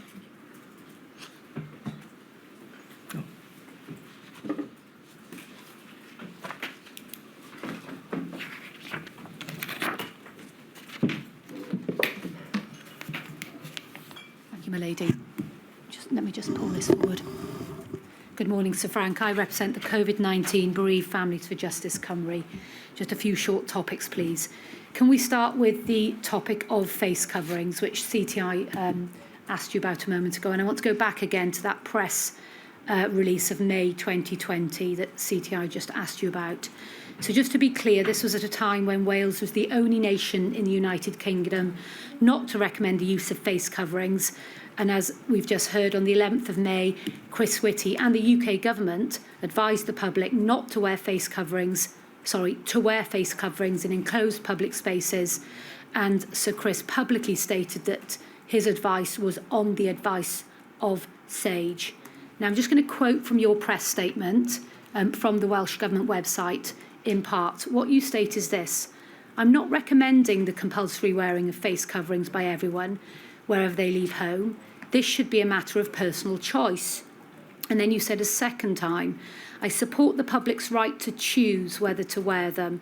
You also talk about your concerns around discrimination against those people who might not be able to wear a mask. Now, you did obviously say a lot of other things in that press statement, but will you take it from me that you made those comments in that press statement? Thank you. Now, we know that the science that you were looking at this time was no different from the science being looked at by all the other CMOs, and nevertheless you advised the Welsh Government to diverge. You've just accepted to CTI that your stance weakened public messaging in Wales and was probably confusing. And of course you made that note in your diary on the 7th of June regarding political choice and aligned.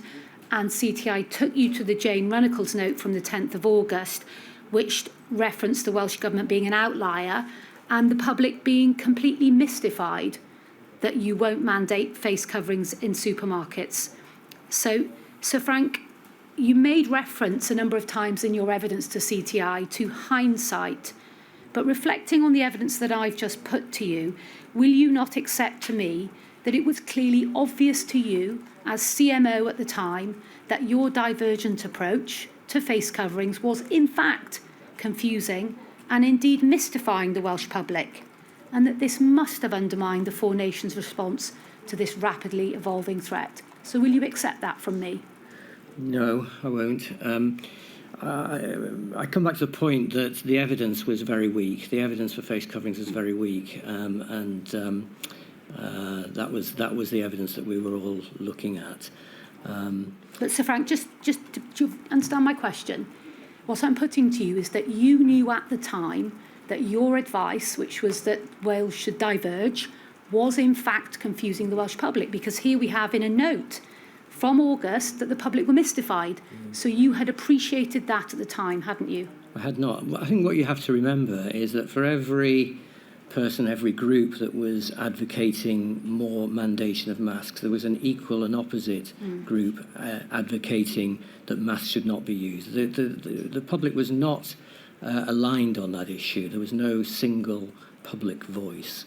So, if I look back to where I was at that time, I believe that my advice was appropriate. Your role was to provide leadership to the public, wasn't it, and to be that single voice? My role was to provide advice to the ministers on the best approach to take. Right. Let's move on then. You've been asked by CTI about what behavioural science and other expert advice you received and from whom to justify your advice on face coverings. Just to be clear and so that you understand, Anne John, who headed up the TAG behavioural subgroup RCBI, who gave evidence to Milady last week, suggested that the divergent approach that Wales took was confusing, and she thought it was damaging to public trust. And she gave the example of when you could wear a mask on the train in Wales, but as you left Newport, you could take it off. We can't see any evidence in the disclosure that you commissioned anybody to give you behavioural advice and to think about the theories that you had come up with to justify this divergent approach. So just to be absolutely clear, did you task Anne John to provide you with behavioural science advice on your theories, and in particular risky behaviour and this risk of mask discrimination? That was the role I gave to TAC. TAC was commissioning the advice, and John, I think, was a member of TAG, the broader technical advisory group. And there was a behavioural science group, a subgroup of TAG. So I believe that they did adequately look at that issue. Well, we haven't found it in the disclosure, so can you give us a bit more assistance? Do you know when you got that advice from TAG, behavioural science advice? The advice I got from TAG was generally on face coverings as a whole, and I would expect that covered the behavioural science aspects, which would have been dealt with by their subgroup. Okay. You've been asked about face mask militancy, and the reason you've been asked about it is because we can see in the WhatsApps that this issue comes up from Welsh Government officials, this concern about not wanting to promote what's called face mask militancy. Was this concept something that came from you? It's not a concept I've ever come across, really. I don't really know what it means. Well, the idea that policy should be informed by a concern around people without masks being discriminated against by other people in public? No. Okay. Let's move on to the next topic, please, and it's care homes. And I'm going to show you a document in a moment, but before I do, let me just give you an introduction. So we're going back now to the beginning of April, and this is the 8th of April 2020 guidance for care homes called Admission and Care of Residents During Covid-19, Incident in a Residential Care Setting in Wales. And this guidance, it was eventually signed off by yourself and Albert Heaney. Let me just read to you what it said. Negative tests are not required prior to transfers, admissions into the residential setting. Some of these patients may have COVID-19, whether symptomatic or asymptomatic. These patients can be safely cared for in a care home if this guidance is followed. So in other words, the Welsh Government introduced guidance that you signed off, envisaging and indeed requiring care homes from the 9th of April to admit people from hospitals where they had symptoms of COVID-19 without a test being required. Now, the day before this policy was signed off by yourself, Deputy Chief Inspector of Care Inspectorate Wales, Margaret Rooney, wrote an email raising concerns about this policy, and you were copied into this. So if we could look at this document, please. INQ 30336 and it's the second page.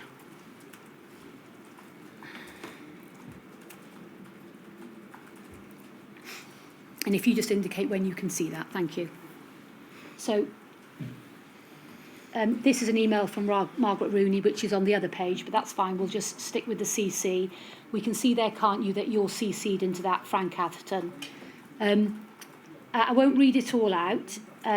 She's talking about the policy. Hi, all. I can see this will go out from the CMO and Deputy Director General of Social Services and Integration. I provided some comments. If we just go down to the last paragraph, that's what I want to ask you about. I think it's quite tricky to align the two messages, which could be seen as contradictory. One for citizens at high risk needing to be shielding in the community, and one where care home providers are being encouraged to accept patients with COVID-19 into a home where many other high-risk people live, and there may be no existing cases of COVID-19. What might families say if the virus was to spread in such a care home? Okay. So before I ask you about this, context, we know at this stage COVID-19 was rapidly spreading through care homes. No doubt Milady will be looking at it shortly, but it had come up in the COVID-19 core group meeting. The Welsh Government Local Association was so concerned that they demanded a meeting with Vaughan Gething, which happened on the 3rd of April. And as we know, community transition at this stage is sustained in Wales. So first question is this. Margaret Rooney was right, wasn't she, requiring care homes to accept patients with COVID from hospitals was completely inconsistent with the shielding advice that was being given in the community, and it obviously created a significant risk to life for this vulnerable cohort in care homes. Do you agree? So the advice note that you refer to that was sent out to the system was an advice note developed by Public Health Wales on how to effectively manage this situation. We have to remember where we were at this point in the pandemic, that we were watching Italy, hospitals filling up and falling over, and we were very anxious to avoid that in Wales and in the UK. The advice that Public Health Wales put together, which included the advice about how care homes could receive patients who had either been in contact with patients in hospital with Covid-19 or who were symptomatic. That advice took account of advice which was issued, advice from the British Geriatric Society. So the common view was that care homes ought to be able to manage cases of infectious disease by isolating people within there. Now, that was not an easy decision, I think, for ministers or for anybody to make, but it was in the context of the hospitals absolutely risking being overloaded, and it was in the context of elderly people who were not affected by COVID, who were asymptomatic in hospital, but potentially staying in hospital and becoming infected. So there was an absolute imperative to get people back to the safest place where they could be. Now, these were difficult choices, but they were not easy choices. And the alternative of keeping everybody from a care home in a hospital setting would have led to negative consequences in a different direction. So was the advice from Margaret absolutely wrote to us and rightly flagged the issue, but that had been taken into account by Public Health Wales as they drafted the guidance and by the British Geriatric Society as they provided advice to us as well. Okay, but just finally then, this was at a time when COVID-19 was rapidly spreading in care homes. There was no PPE, there was no testing, and this was going to be symptomatic individuals being put into care homes, potentially in large numbers. So how did you, as CMO, signing off this policy, satisfy yourself that the rights of vulnerable people in care homes were protected and their lives were not being put at risk? How did you satisfy yourself? The first thing is the numbers were not large. They were not large. There was PPE. Government had worked with the care home sector to make sure that they had access to PPE, although their prime responsibility of the providers was to provide PPE. So that was happening. And the Public Health Wales had been very deeply involved with the care home sector in providing infection control advice. So those were the measures which were in place to enable people with any infectious disease, let alone whether it's coronavirus or any other infectious disease, to be managed safely in a care home. Now, the other thing to remember, which is quite important, is that, of course, infection was coming into care homes from many directions. It was coming in largely from the community. And so it was really important that we provided that general advice on infection control to the care homes so that they could safely manage people coming in from the community and from hospitals. Now, that was not an easy task for the care homes. I absolutely accept that. That was not an easy task. But there was no safer alternative that we could see. Finally, it wasn't long, was it, before this policy was reversed? I think it was about a week and a half. It's in the statement of Albert Heaney. That's correct, isn't it? I haven't read that statement. Okay. Thank you, my lady. Thank you, Ms Heaven. Ms Fubister. Thank you, my lady. Good morning, Sir Frank. I represent John's Campaign and Care Rights UK. In May 2020, you expressed a concern about indirect harm caused to young people and socially disadvantaged groups in particular, and you suggested more information was needed. Did you take any steps to investigate indirect harms relating to other groups, such as those suffering from dementia or those suffering from non-COVID medical conditions?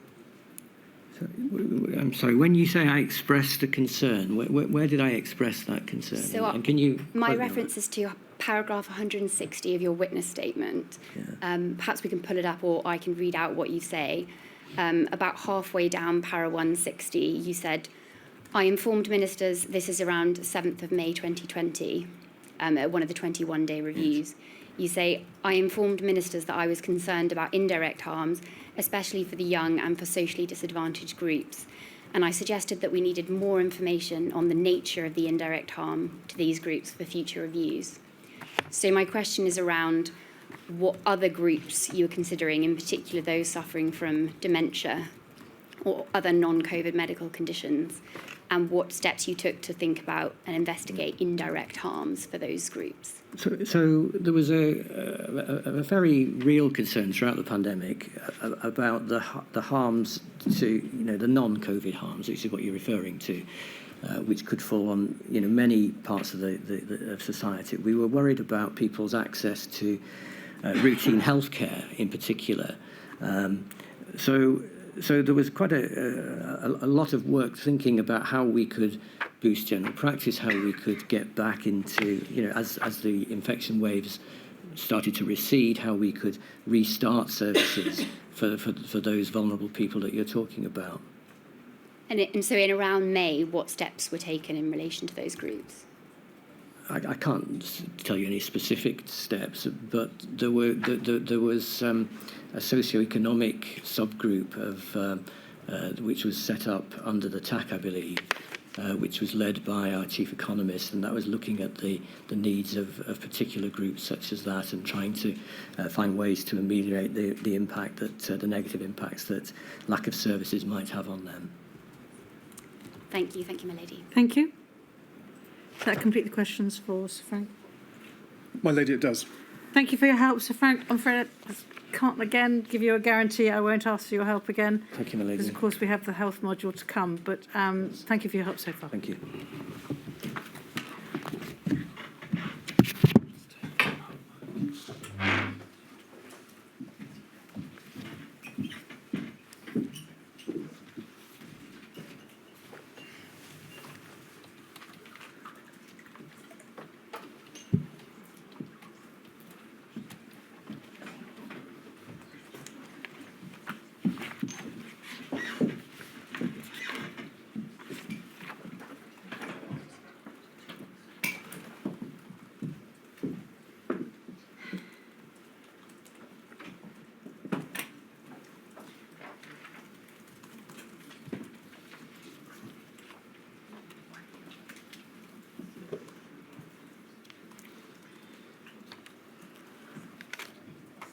Lady, if I can call Dr. Robert Orford, please.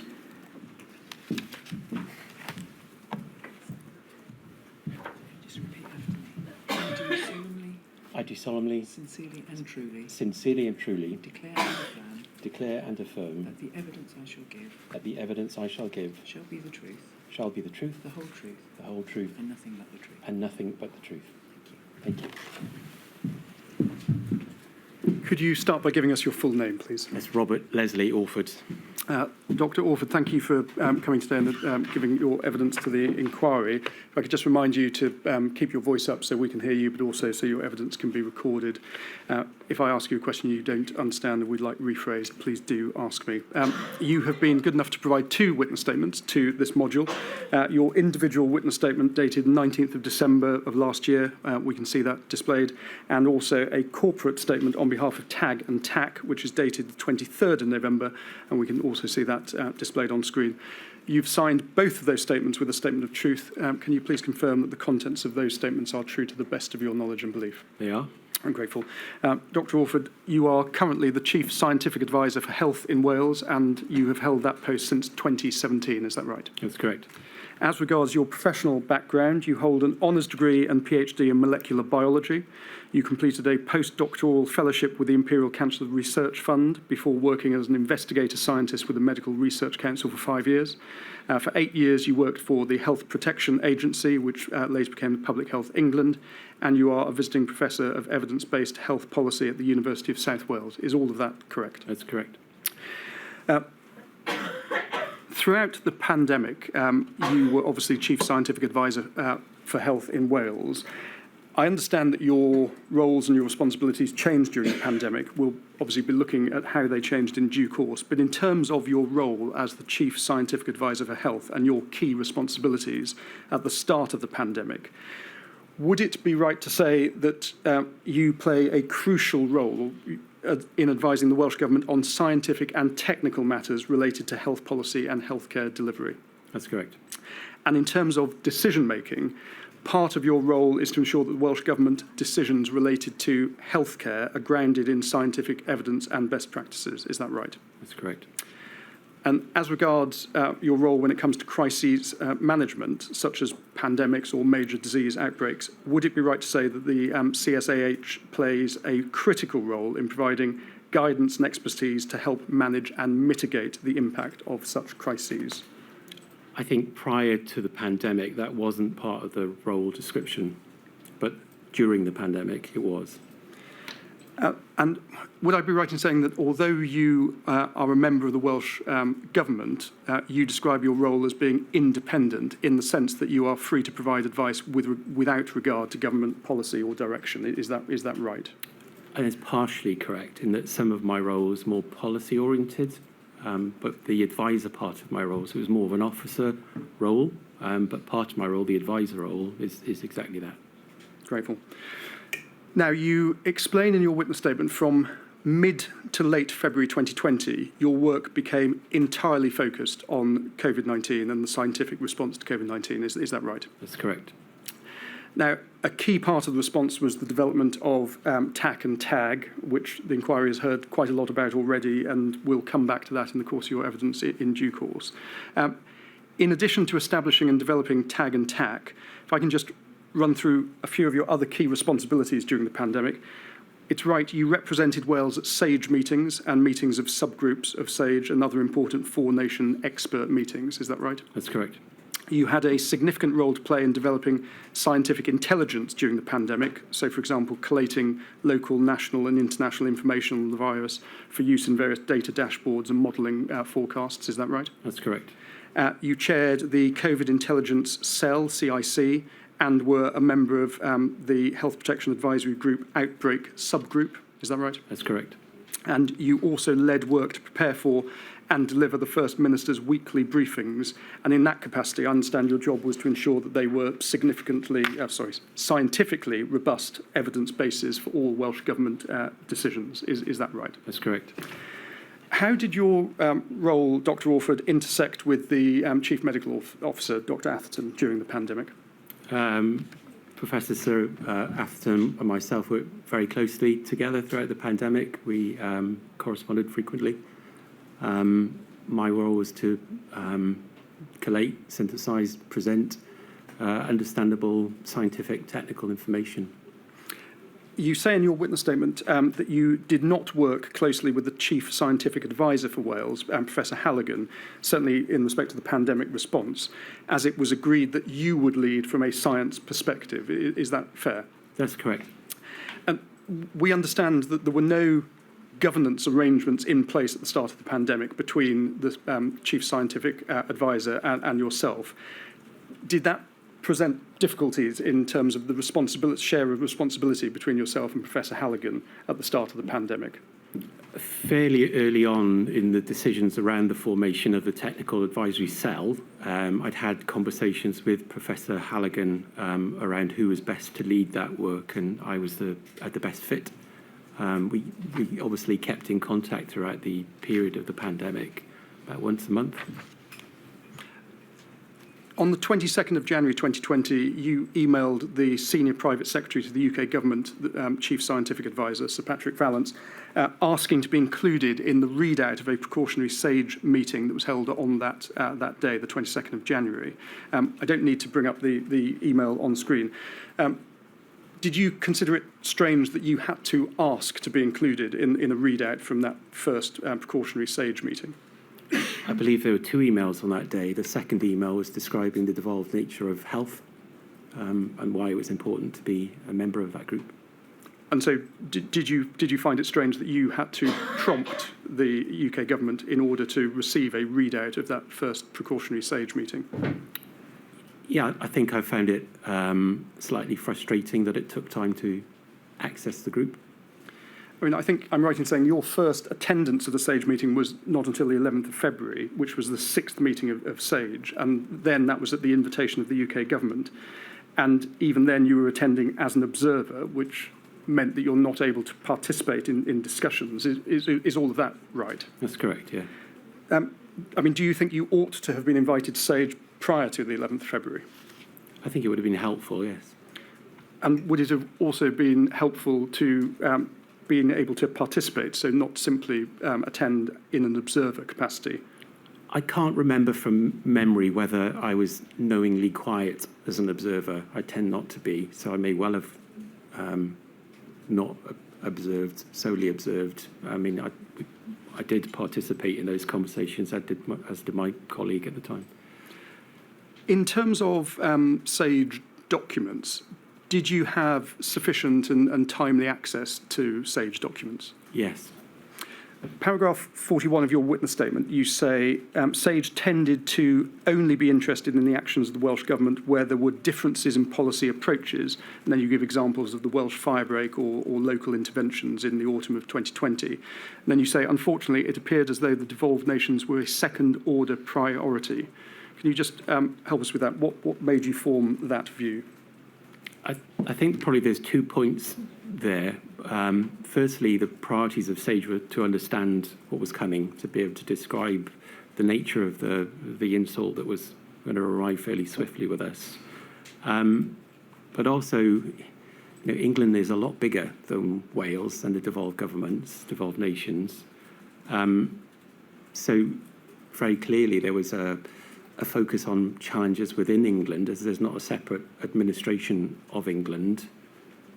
So as time progressed, and perhaps we'll come on to that, there was more involvement with the devolved governments, with the chair seeking the opinion of the advisors in the devolved nations. But certainly at the beginning, more of the emphasis was on the position in England and the UK. And I think that was probably the right thing to do for things like sentinel surveillance, where the numbers were bigger in England because of the size of the population.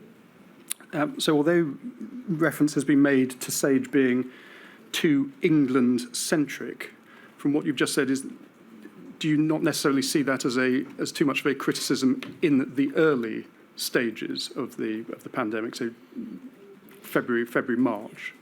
I think, in the Civil Contingencies Act, where it describes SAGE as a UK forum, I think that really should have been a UK forum from the beginning. So you would have liked to have seen greater UK representation and governance on SAGE from the start? Yes. You say in your witness statement there may have also been other political or civil servant influences on the UK nature of the science response, as there were with other parts of the UK government pandemic response. What do you mean by other political or civil servant influences on the UK nature of the scientific response or the science response?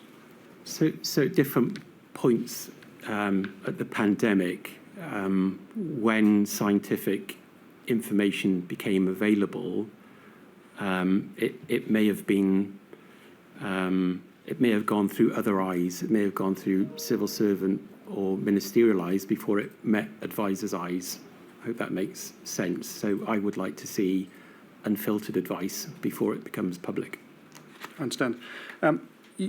You say also in your witness statement, it might be helpful and timely to revisit the current SAGE guidance from a four nations perspective and also the UK government's scientific advisory code of practice to better reflect the extraordinary experience that the pandemic has brought to bear on the provision of scientific advice for government. To the best of your knowledge, has such a review of SAGE guidance taken place? There has been a review of SAGE, but I've not been privy to the findings of that. That may have been promulgated through the CSA network, but I'm unaware of that. Taking a step to the side, and a few questions about nerve tag. Wales were able to have an observer status on nerve tag, but I think you say in your evidence it took several attempts to join. Can you help us? When were Welsh representatives permitted to join nerve tag as observers? I can't remember the exact dates. It may have been around May, June, and those observers would have come from Public Health Wales. I mean, do you know why it took so long for Wales to be permitted to join or have observer status on nerve tag? I think that question is best asked to the Secretariat and the Chair of nerve tag. I'm aware that there were sensitivities regarding leaks to the media, and I think probably best to orient those questions that way. Catherine Moore, a lead scientist for Public Health Wales, describes that Public Health Wales's role on nerve tag was purely observatory, but the Public Health England were very active participants, and this skewed the data being presented to very much a UK HSA view of the pandemic. Have you got any views on that comment? I mean, Catherine was a member of the technical advisory group, and she was excellent. She's an international expert in virology. In nerve tag, they have the best people in virology, and it's like drinking from a fire hydrant when you hear the conversation. So on those groups, you absolutely want the best people there. As to whether the conversations can be translated from what's happening in England to what's happening in Wales, I think depends on the nature of the conversation. The inquiry understands that from June 2020, a science coordination group was established by Go Science, the Government Office for Science in the UK. Can you help us? What was the purpose of that group? So the science coordination group was to understand what's coming down the track and the type of papers that were in development and the kind of conversations that would be had in forthcoming SAGE meetings, and to generally share intelligence of what work is happening, for example, work that we were leading in Wales. What did that group add to the structures that were already in place at that stage? I think they added more informal intelligence sharing, situational awareness of what's going to happen next. In terms of your liaison with UK chief scientific advisors, so obviously outside SAGE, is it right that you had limited communication with Sir Patrick Vallance and Professor Whitty? Yeah, most of my interactions with Sir Patrick and Sir Whitty were through SAGE. Was there any formal arrangement for meetings between yourself and Sir Patrick Vallance and Professor Whitty? No, but I'm fully aware of Professor Whitty having the dual role of Chief Scientific Advisor for Health and CMO at that point, and most of those interactions happening between the CMOs. You met regularly, as we understand it, with Professor Young and Professor Crossman, so your counterparts in respectively Northern Ireland and Scotland.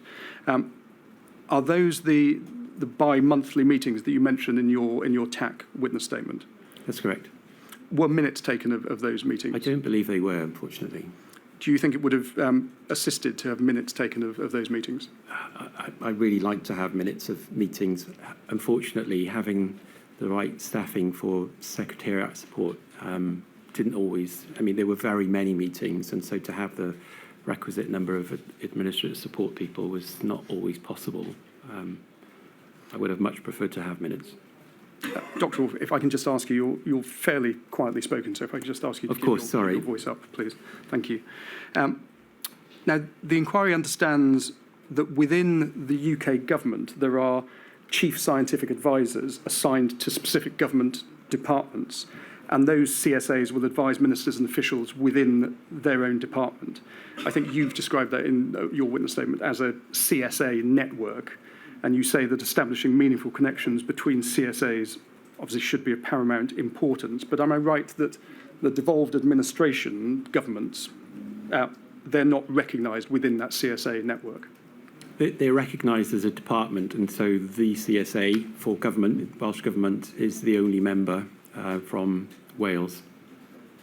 what, if anything, is the consequence of that sort of, if you like, partial recognition? I mean, the purpose of having a network is to ensure that you've got good connections between people within the network and on the network. And so take, for example, the health and safety executive has a CSA.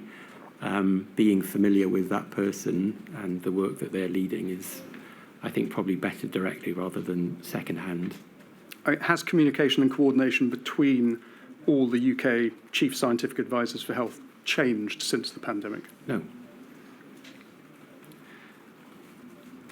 To change topic slightly and ask some questions about the COVID intelligence cell, which I think you co-chaired with Fliss Bene during the pandemic. Is that right? That's correct, yeah. Just tell us briefly, what's the purpose of the COVID intelligence cell? So, probably best described as a forum to provide an ongoing risk assessment narrative. So to be able to receive intelligence and data coming in from different parts of Wales, synthesise that and be able to produce an ongoing assessment of what will happen next, what's happening now. And am I right, the CIC was established in September 2020? From memory, yes. Why was it established then? Was there a need, do you think, for it to have been established earlier in the pandemic? I think it was established then as other parts of the machinery of dealing with a pandemic in a steady state were happening. So we were iterating our approach within government. The risk management part, the Health Protection Advisory Group, was being established alongside the COVID intelligence cell. Up until that time, most of the situational awareness that I was involved in came through the Technical Advisory Group. So it made sense to uncouple that conversation and bring it to one discrete forum. Now, you mentioned the Technical Advisory Cell, so perhaps if we can move to some questions about that. That was established much earlier. That was around the 27th of February 2020, I think I'm right in saying. That's correct, yes. If we can have a look at INQ 0000068504, please. These are, in fact, the terms of reference for the Technical Advisory Group. If we can have a look at page 2 and the second paragraph there, we see a description of the respective functions. So TAG, the Technical Advisory Group, the group of scientific and technical experts who provide advice and guidance to the Welsh Government in response to COVID-19. And then TAC is the cell core team of public servants who take active part in UK-wide COVID-19 scientific groups such as SAGE, chair and run TAG and its associated subgroups, draft and issue advice to the Welsh public sector and communicating advice and evidence on COVID-19 to the wider public as needed. So they are the functions of the two bodies. If we can please have a look at paragraph 3, just in terms of reporting and commissioning. So I'm right, TAC sits within the Health and Social Services Group. As it says here, provides advice to the CMO, Director General for Health and Social Services, and provides regular updates for the Minister for Health and Social Services and also the First Minister. And then if we can have a look, please, at pages 3 and 4, I think it's paragraph 6 that runs over the page. As we have there a list of TAG members. Dr. Orford, obviously neither TAG nor TAC had been established prior to the pandemic. Why was it thought necessary to establish TAG and TAC during a public health emergency? As mentioned earlier, lots of the work, there's far more capacity and capability within England to deal with these kind of events. Trying to understand the meaning of what was coming into a Welsh context was quite important. So when would the wave arrive? How big would the wave be? What kind of NHS capacity did we have available to deal with that? So it was important to be able to translate the really important UK level work into a Welsh specific context. I understand that April 2020 saw the first 2 TAG subgroups were formed, and then we see gradual evolution. I think by the time you get to October 2020, there are 9 subgroups.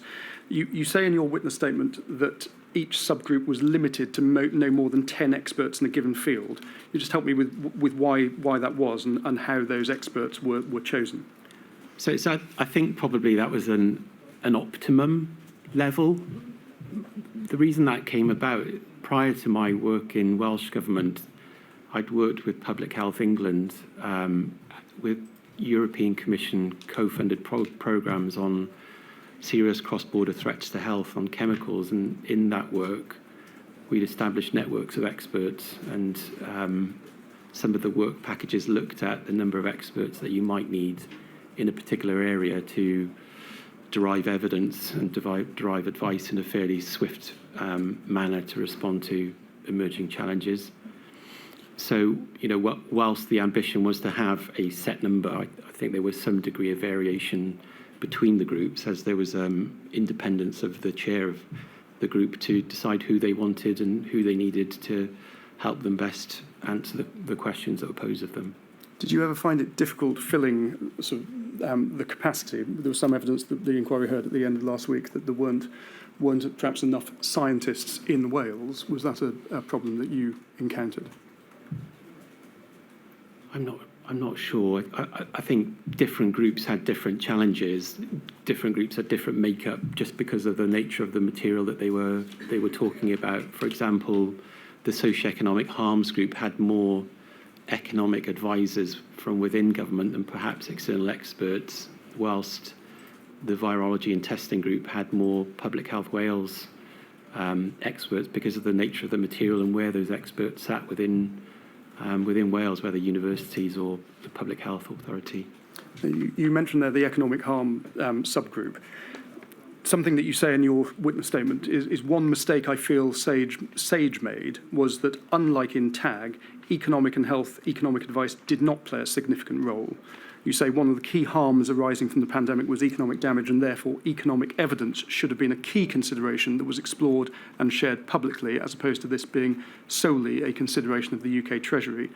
Am I right in thinking the economic harms subgroup was the group responsible then for providing economic and health economic advice to TAG? Yeah, that's correct. And did economic evidence play a significant role in the advice that TAG provided to the Welsh Government?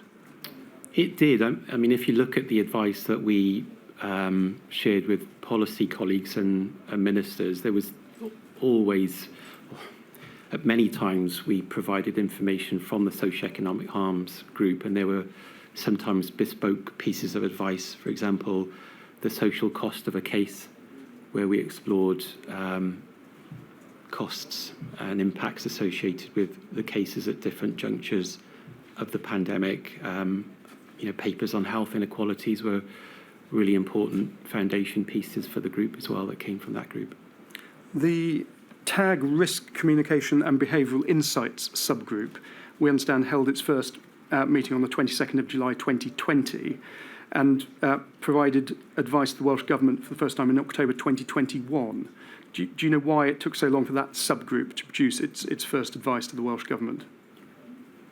There's two reasons there. From the very beginning stages of the SAGE group, probably the three most important groups were SPI-M, NERV-TAG and SPI-B, and we had access to the outputs of those groups. And as we were following a UK plan fairly closely in that period, then we didn't really need RCBI at that point. But as we became different in our policy choices, then we needed greater capacity and capability in that area, and I described the need for this broadened set of subgroups in a paper that was written in the summer of 2020 about the approaching difficult winter.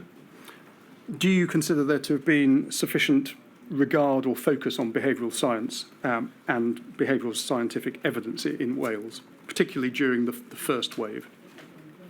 I mean, we certainly took the advice of SPI-B and SAGE very seriously in Wales, and you can see that in my briefing notes to CMO and officials and ministers throughout that period. Understanding what the public and the population would do during the first lockdown, for example, was ever so important.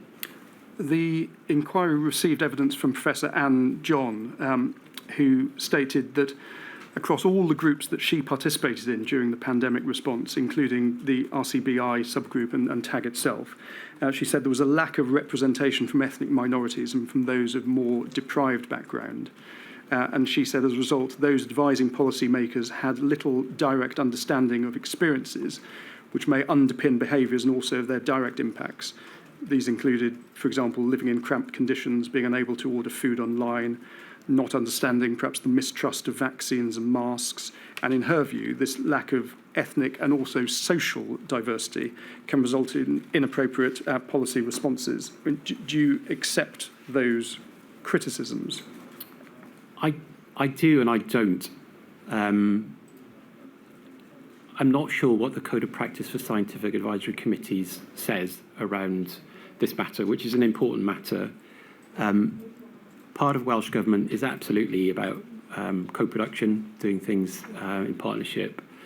And it's really important that you do that on wicked problems. And usually policy formation happens slowly, not in a matter of hours and days. And we've got very good examples of patient-public involvement in areas like genomics. I think on the matter around the composition of the technical advisory group, I'm not aware that there was a survey done on the breakdown, the background of the participants. I myself am from a working class background. I know my other colleagues were. In terms of ethnic diversity, again, we didn't survey the group or actively look. I think if I was to start again, ideally prior to a pandemic, very definitely would look at representation and a fuller understanding of how that we would get that important information on these really difficult policy choices. But there was work looking, with focus groups and different surveys that were done through Ipsos Mori and Public Health Wales to capture that type of information. But I think John's point is very valid, that we really need to think about the composition of groups.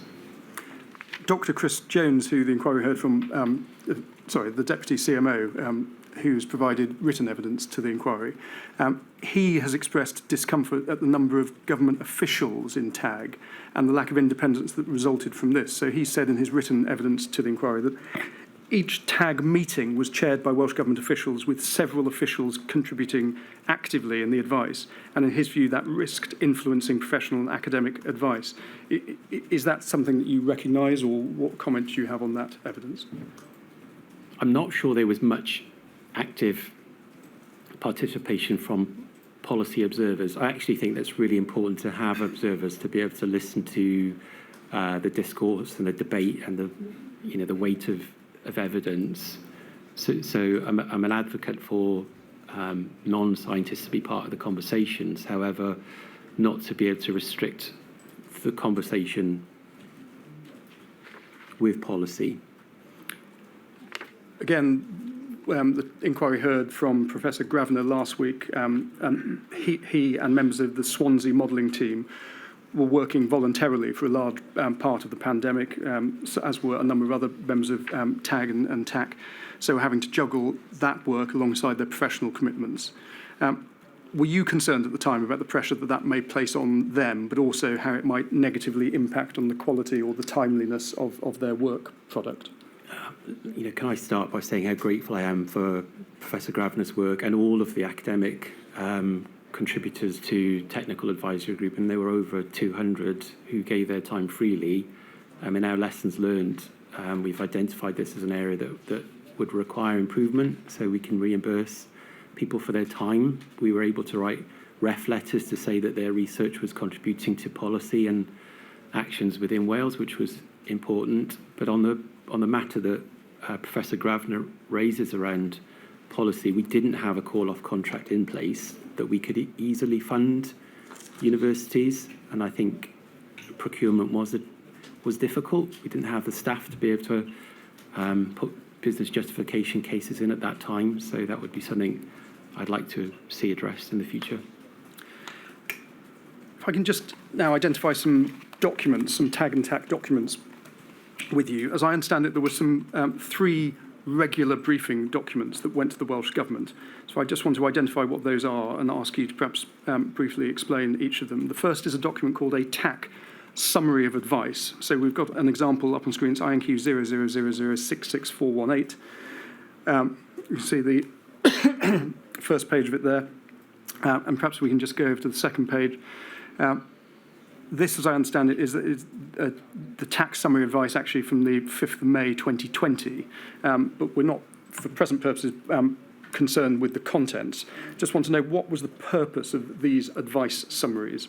So there were actually two types of advice summary. There was an internal summary that contained more official sensitive information, for example, unpublished discussions and papers from SAGE, and that went to the CMO, senior officials within health and across government and ministers, and that was a weekly publication.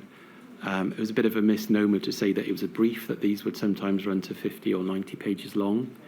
And then there was a publicly accessible version, and this may be one of the earliest examples of a condensed public version that was able to share more broadly what we were observing and the information that was accessible to us at that time. So the internal, more expansive version, so say, for example, if it was commenting on SAGE, that would contain, would it, within that briefing pack, the particular SAGE minutes or the SPI-M minutes or documents? Yeah, the key points from those papers, we were summarising and simplifying abstruse technical information that should be accessible for people without a scientific degree.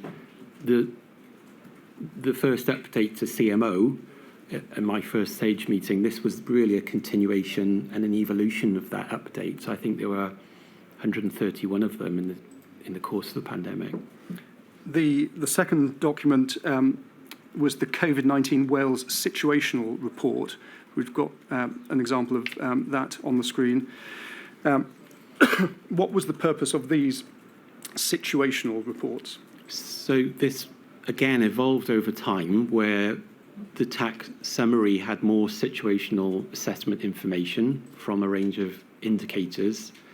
This then became the alert level assessment that then evolved into the COVID situational report, which essentially was a risk assessment bringing together different strands of evidence to say this is the picture in Wales against these indicators and circuit breakers. And is this an externally facing document, or is this an That's internal? correct, yes, that was published.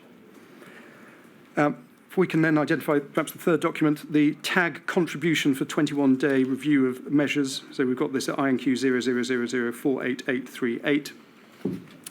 We can just stick on this, which is the index page.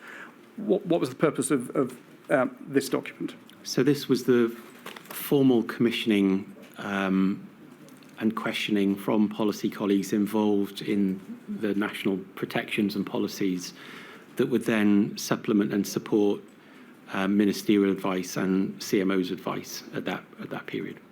And as well as these types of documents that we've just looked at, I assume that ad hoc requests could be made of TAG and TAC for advice, is that right? Yeah, I think ad hoc is probably the right word at the beginning. That process, like these documents, evolved and were iterated over time, so a more formalised approach to commissioning was adopted over time.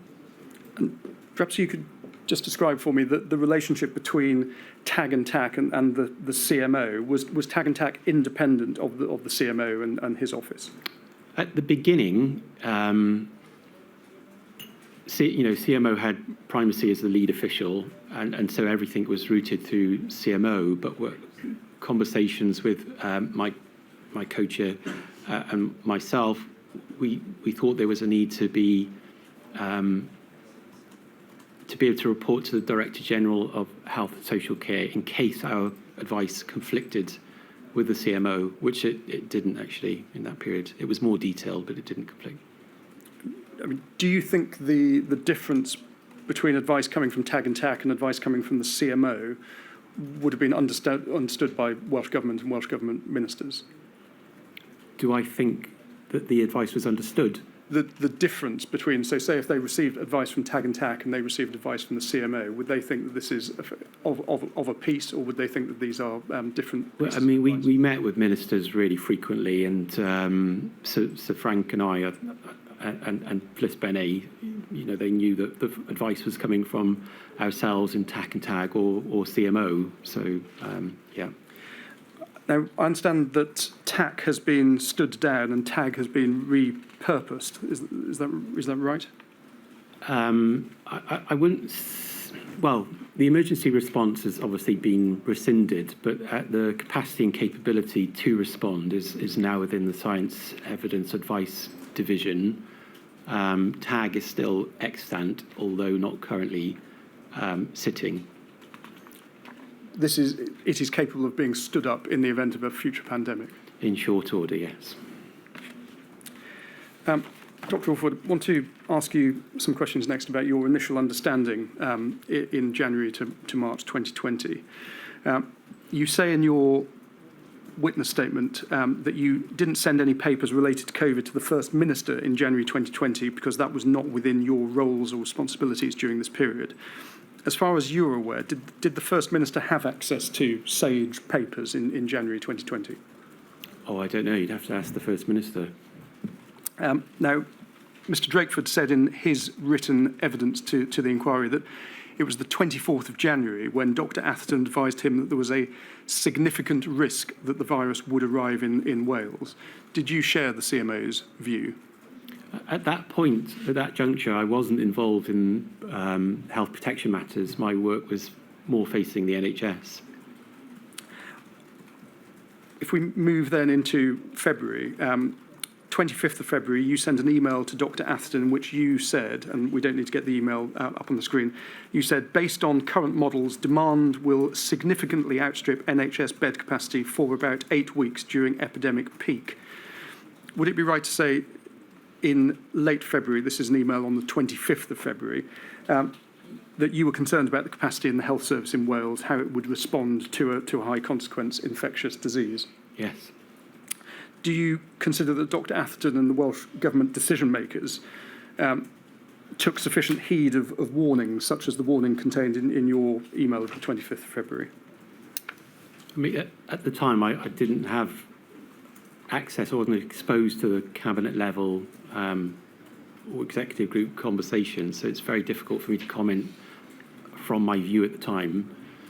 I mean, does it surprise you that if the First Minister is being told by the Chief Medical Officer on the 24th of January that there is a significant risk that the virus would arrive in Wales, that it takes until the 25th of February for COVID to be discussed at cabinet level?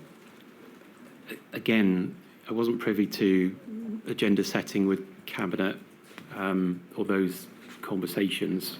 My advice was at that point being promulgated through the CMO, so I wasn't privy to those conversations.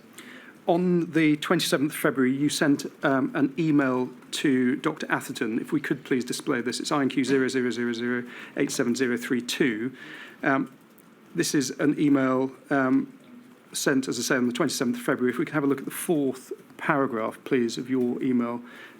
Yes, it reads, the SAGE papers add further detail on the reasonable worst case and start to quantitate the potential numbers of people at UK level requiring hospital support and ventilation. Most of the pan-flu assumptions hold that some figures will have a significant impact on NHS planning when combined with the numbers of people requiring hospital support. If we estimate the numbers for Wales as being 5% of the UK totals, we will see very significant impacts for NHS Wales that would far outstrip capacity for a number of weeks. So at this point, 27th February, were you clear that unless action was taken, the NHS in Wales would be overwhelmed? Yes. The First Minister in his written evidence to the inquiry has said that although the Welsh Government was aware of Covid-19 in January and February, it was not a priority. I mean, do you think that the Welsh Government appreciated the threat of Covid-19 in January and February 2020, or is that not something you can comment on? Yeah, I guess, you know, those reflections are probably best placed with ministers and more senior officials, but certainly from my perspective, the advice was this is coming. How big will it be and when will it arrive were obviously first order questions for me at that point. In late January, February 2020, although you say that there was uncertainty about asymptomatic transmission and viral shedding before symptoms developed, you say in your statement that you considered it a possibility. That's right, isn't it? Yeah, it's, patients or people being asymptomatic and asymptomatic transmission are different. So I think we just need to be very careful in how we're defining that. If we can have a look, please, at an update that you sent Dr. Atherton on the 20th of February. This is following a SAGE meeting of the same date. It's INQ 000310085. The email at the top of the chain, fifth bullet point, please, it refers to the, it says, from cruise ship, 30 to 50% asymptomatic mild, and reference obviously then to the Diamond cruise ship, Diamond Princess cruise ship. So is it right that by late February 2020, you and Dr. Atherton were aware that there was asymptomatic transmission and that the rate might be as high as 30 to 50%? Again, I think we need to be really careful here. So this information is coming from SAGE. This is saying whether people are infected, so testing positive, and whether or not they've got symptoms.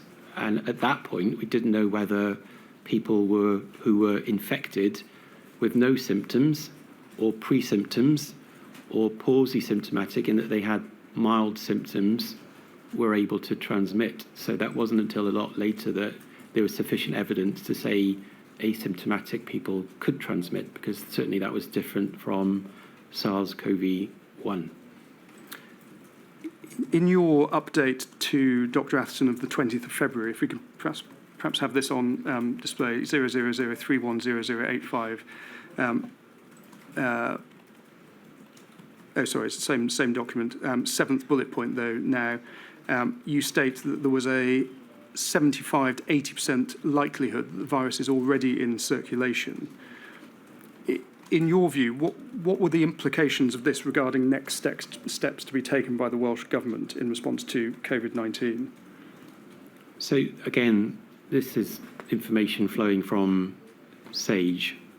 And at the time, the Sentinel surveillance system was not particularly sensitive. So it was guesswork as to how many infected or infectious people were in the UK at that time. And I suspect there was, from the genomic evidence, there were probably a handful of people in the UK with virus. And when was that? The 20th of February. So it was a commentary on likelihood of people being, the virus already being here in the UK. Sticking with this same document, but going up to the fourth bullet point, contact tracing to continue until trigger events detected, e.g. local transmission not linked to travel, number likely to be increased.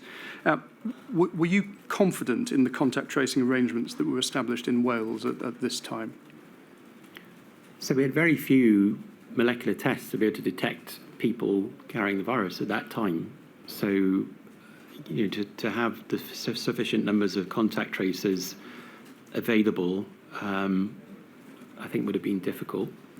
In his witness statement to this module, Dr. Quentin Sandifer from Public Health Wales states that by the 12th of March, it was clear that Public Health Wales's capacity to conduct contact tracing was reaching a limit without a large expansion in the workforce to undertake this activity. And do you agree with Dr. Sandifer's assessment? Was this your view at the time? I mean, Dr. Sandifer would far better place than I to comment on the capacity of contact tracing in Wales at that juncture. So if he says it's correct, then I assume it is correct. So I wasn't directly involved in operationalisation of contact tracing at that point. My lady, we're about to move into March 2020, so that might be an appropriate moment. Certainly. I hope you're warned you may go over lunch. Thank you. 1:45, please.